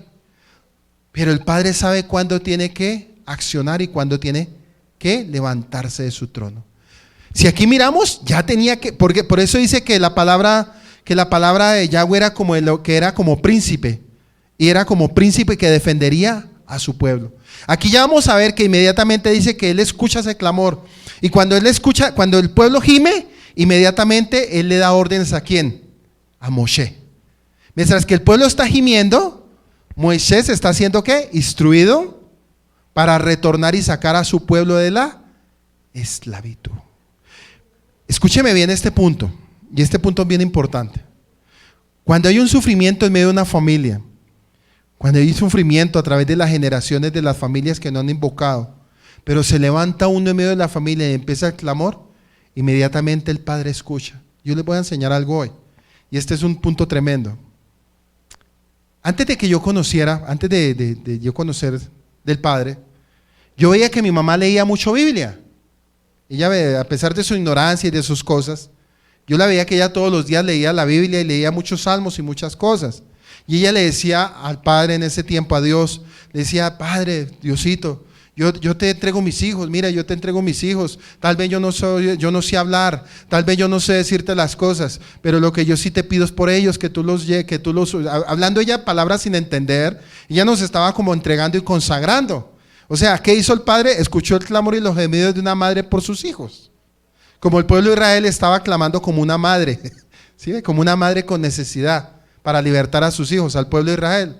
En ese momento, pues el Padre escucha, y años posteriores, el Padre levantó a alguien de la familia, como un Moshe, lo va a levantar para que liberte a la familia de la esclavitud, del pecado y de la asimilación del sistema. Pero el Padre tiene una característica, que antes de llamar al que se va a encargar de traer libertad en la familia, ¿qué es lo que va a hacer? Lo va a preparar, lo va a preparar.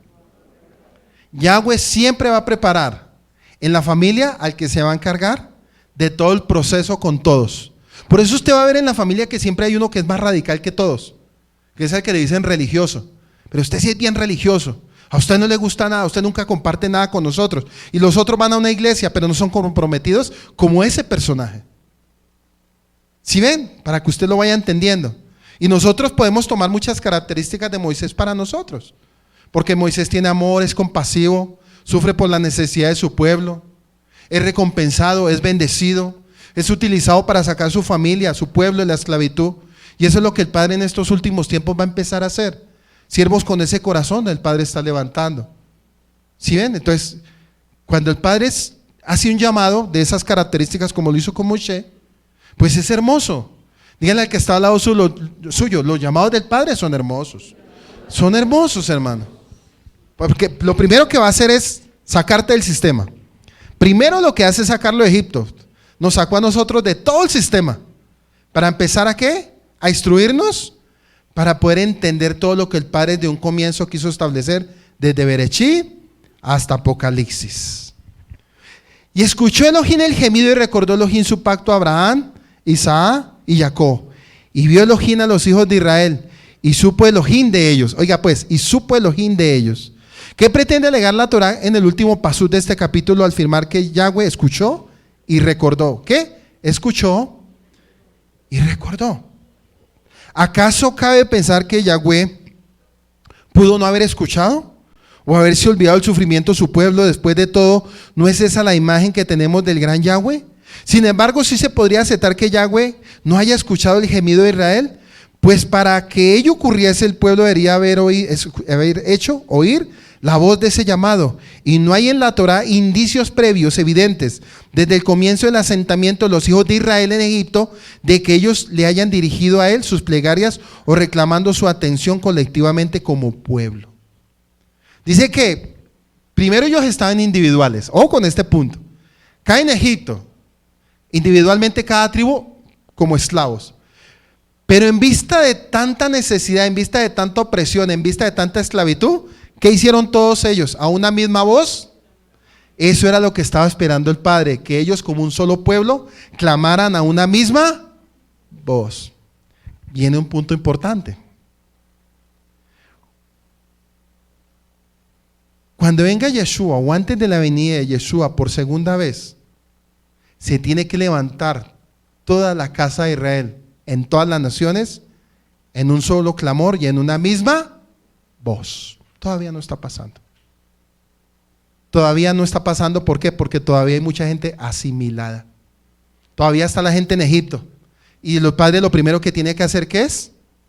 Sacarlos. Y después de que los saca, viene un clamor. ¿Sí ve? Porque usted con conocimiento ya sabe qué es lo que está clamando. Nosotros no estamos, miren, lo tremendo es, nosotros no estamos pidiendo ir al cielo. Nosotros estamos pidiendo es que descienda la nueva Jerusalén del cielo. ¿Para ir a habitar a dónde?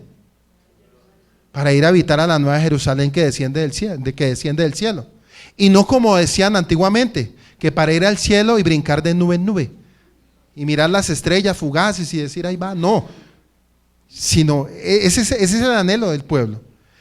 Ello sucedió muy probablemente que como resultado directo de la próspera situación económica y social que la disfrutaron en ese país durante decenas de años, pero olvidarse de su pacto.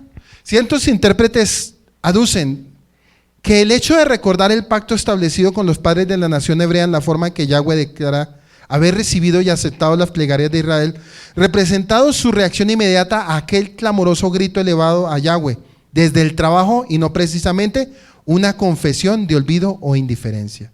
También podemos cuestionar el significado y vio Elohim y supo Elohim de ellos. ¿Es que Yahweh no veía? Él veía. O peor aún, se puede determinar que antes no sabía, él lo sabía. Él siempre estuvo ahí, pero él ¿qué estaba esperando? ¿Que el pueblo qué? Sí, porque Yahweh oye, Yahweh ve. Entonces, la pregunta es, cuando ellos caen, hasta el momento del clamor, ¿cuántos años pasaron? Pasaron casi 40. Y casi a los 40 años cuando dijeron, ¡ay! ¿Sí ve? También podemos cuestionarnos el significado de Elohim y supo Elohim de ellos. Sin embargo, es a ello exactamente a lo que se refiere a la Torá, y para comprenderlo debemos remitirnos a la opinión de sus sabios que determinan casi sin objeciones que el Shaddai existe el poder de no ver y de no saber. Lamentablemente para Israel la adopción de esa actitud que en hebreo se denomina Ester Panim, que significa textualmente ocultamiento del rostro. ¿Se acuerda que a José se le dijo panín, panín, antes de que sus hermanos lo vieran? Pues aquí Yahweh prácticamente estaba ocultando su rostro, pero él estaba ahí, porque el Padre no necesita ni tiempo, ni espacio, ni permiso para estar en un lugar. Por eso es que a veces, miren, este punto es bien importante. Usted nunca crea y no se lleve en su mente que el Padre no lo ve a usted todos los días. Él a usted lo ve todos los días. Tal vez usted no lo ve porque para usted él es la cara oculta, panín, panín. Porque de pronto usted dice, no, yo no creo que esté aquí viendo mis acciones. Por eso es que muchos pecan. Cuando usted dice panín, panín, cara oculta, es porque usted está viendo en su naturaleza pecaminosa que el Padre no lo está viendo, pero el Padre sí lo está viendo y lo está escuchando. Panín, panín.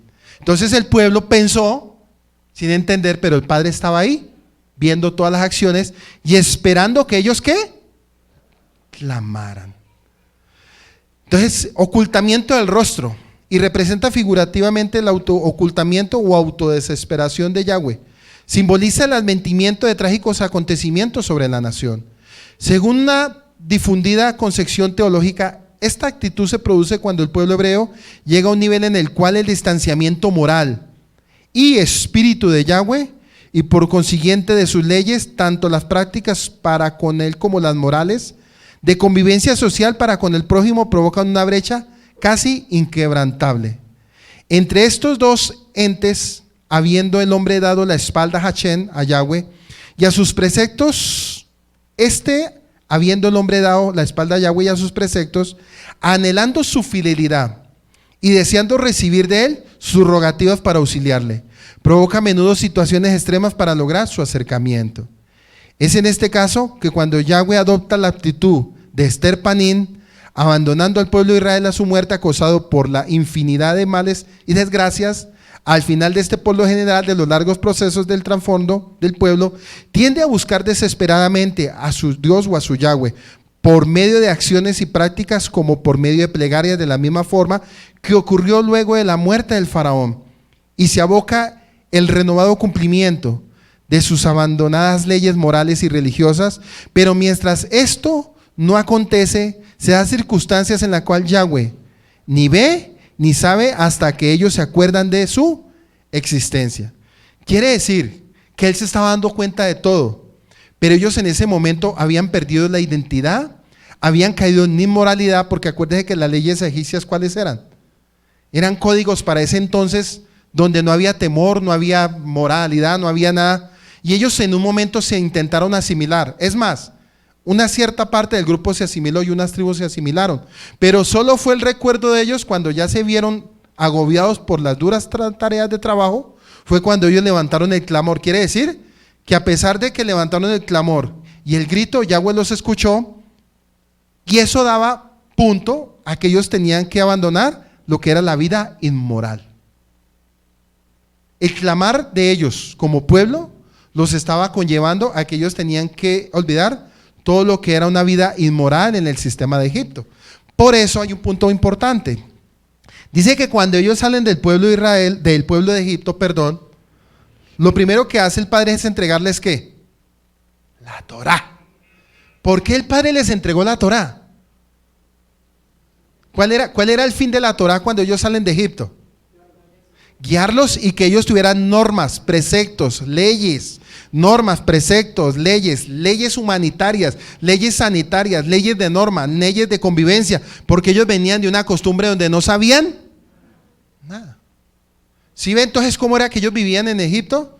Vivían en una vida inmoral en muchas situaciones. Y fue cuando ellos clamaron, pero cuando ellos clamaron, el Padre los escuchó, les manda el libertador, que vamos a ver cuando lleguemos a esos capítulos de las plagas, etcétera, etcétera.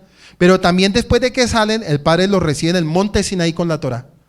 Les dice, bueno, ustedes quieren la bendición, quieren la tierra prometida, y ellos dicen a una voz, sí, haremos. ¿Sí ve? Lo que son palabras ligeras cuando uno va hacia la bendición, sin entender lo que está diciendo mi boca. Entonces miramos que de estas dos formas manifestar rotundamente que de ninguna manera trata esta obra de determinar si la adopción por parte de Yahweh de la actitud de Esther Panín, ya sabemos Esther Panín es razonable o lógica o correcta desde el punto de vista humano, sino que simplemente presentar un aspecto más profundo en cuanto a la interpretación de estos importantes versículos, con la intención de echar un poco de luz sobre lo que más significativos e enigmas teológicos con los que se enfrenta el hombre desde los albores de su existencia. Y recordemos ahora de qué forma describe la Torá de modo reaccionar del Todopoderoso a esos llamados en el Pasú 24 y 25. Declara que Yahweh oyó, recordó, mientras que el versículo 25 nos anuncia que él vio y supo. He aquí 4 actitudes que reflejan sin lugar a duda 4 respuestas a las 4 plegarias formuladas por el pueblo de Israel. Y examinándolas se pueden discernir un lógico orden de sus respuestas. Una, Yahweh primero oye. ¿Yahweh qué? Oye el suspiro de su pueblo. Y ello le produce inmediato recuerdo. Yahweh oye y eso produce ¿un qué? Un recuerdo de su pacto. Contrario con sus antepasados, entonces él acude y procura ver. Primero, ¿qué hace? Oye. Segundo, ve. Su intención hecho de que le conduce finalmente a saber con exactitud lo que acontece. Y una vez concluida esta ceremonia decide actuar en su favor. O sea, miren lo que hace el Padre con cada uno de nosotros. Oye, recuerda, ve y actúa a nuestro favor. Miren lo bonito que el Padre es con nosotros.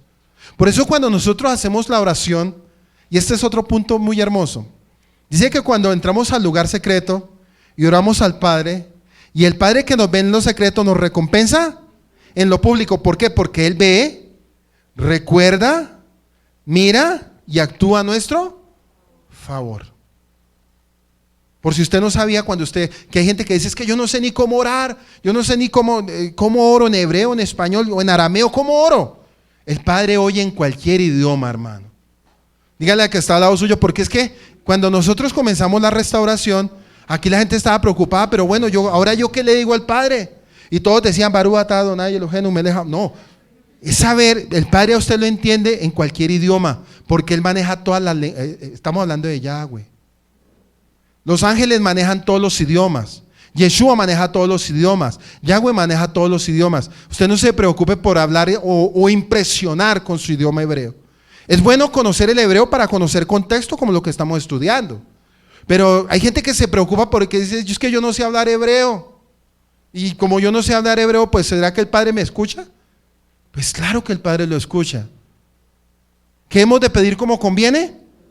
Porque el Espíritu Santo gime con gemidos indecibles delante del trono del Padre. Pero no se le olvide esta palabra. ¿Cuál es la primera? Oye. Segunda. Tercera. Y la cuarta. Decide actuar por usted, hermano. Como lo hizo con el pueblo de Israel, dígale al que está al lado suyo, así lo va a hacer con nosotros.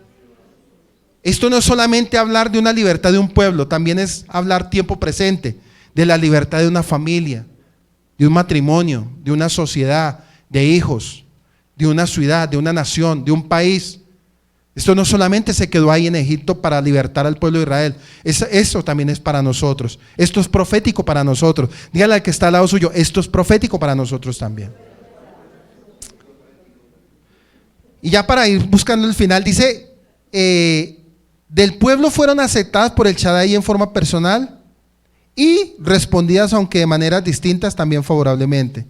El mensaje que la Torá trata aquí de enviarnos es que las plegarias, cualquiera sea su forma de ejecutarlas o efectuarlas, si están exclamadas profunda y sinceramente del corazón, serán siempre escuchadas por Yahweh, y ellas representan el eslabón imprescindible para mantener la ancestral cadena que une el hombre con Yahweh. Y para finalizar el análisis de este crucial acontecimiento, es necesario poner atención en quien oyó, escuchó, vio y supo. ¿Y fue precisamente quién? Yahweh fue el que precisamente. De los hebreos investidos de justicia y Elohim, y no el investido de misericordia, el Adonai. Esta diferencia se explicará en el próximo capítulo. Ello se debe a que él consideró a cada uno de esos testimonios en función de juez supremo, y luego de haberlos analizado decidió aceptar las plegarias del pueblo de Israel y decretar en su veredicto final de sus sufrimientos para hacer merecida justicia y no simplemente piedad. Ojo con este punto. Para hacer merecida justicia. ¿Qué hizo Yahweh? Merecida justicia y no simplemente piedad. ¿Qué es mayor, piedad o justicia? Es mayor la justicia. Por eso dice que el justo por la fe vivirá. Y eso es lo que nosotros cada día estamos buscando. El pueblo de Israel buscó la justicia. Y llega el Padre y les alista un libertador que les iba a enseñar la justicia para libertarlos de la mano del faraón. Es más, Moisés actuó como un juez ante el faraón. Por eso el faraón le pregunta, Wayur, ¿quién eres tú?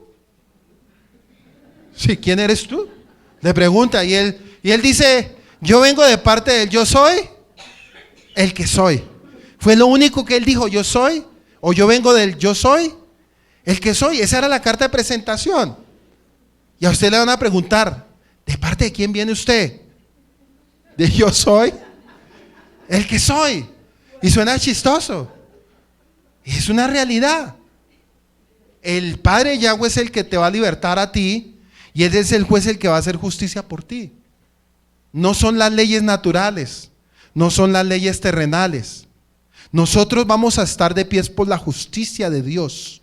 Escúcheme bien, dígale al que está al lado suyo, estamos de pie por la justicia de Dios. Por eso hay un salmo, y este salmo a mí me ministra mucho, y es el Salmo 130. ¿Quién lo ha leído? Dice así, Yahweh, si tú miraras nuestros pecados y tú miraras nuestras iniquidades, ¿quién pudiera sostenerse delante de ti en pie?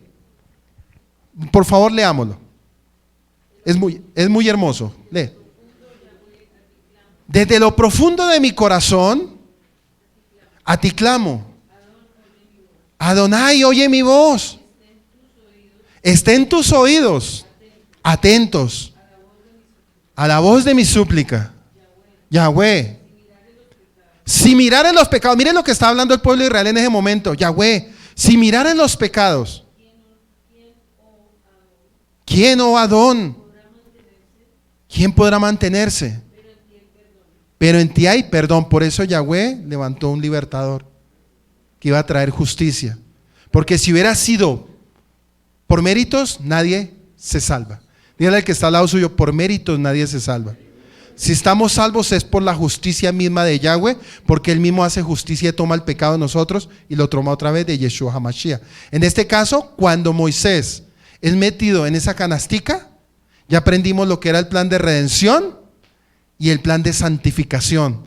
Eso era lo que el Padre estaba haciendo con Moisés en ese pequeño canastico.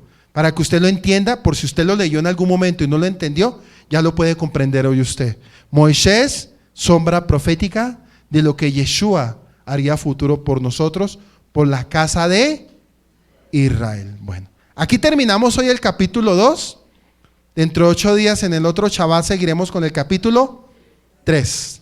Que el Eterno sea bendiciendo a cada uno de los que estuvieron conectaditos. Comparte este video con un familiar, con un amigo, con un pastor, con alguien que el Padre te ponga en tu corazón, compártelo. Y que el Padre sea dándole bendiciones grandemente a cada uno de los que estuvieron conectados a través de la fanpage del Rey Pablo Escalante y de la emisora Restaurando las Sendas Antiguas. Nos veremos en el próximo Shabbat. Shabbat Shalom.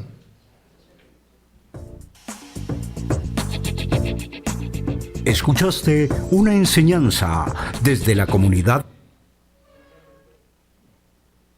Llamas de Fuego para las Naciones, desde Soacha, Cundinamarca, en Colombia. Si deseas comunicarte con nosotros, contáctanos en nuestra página web www.restaurandolassendasantiguas.com.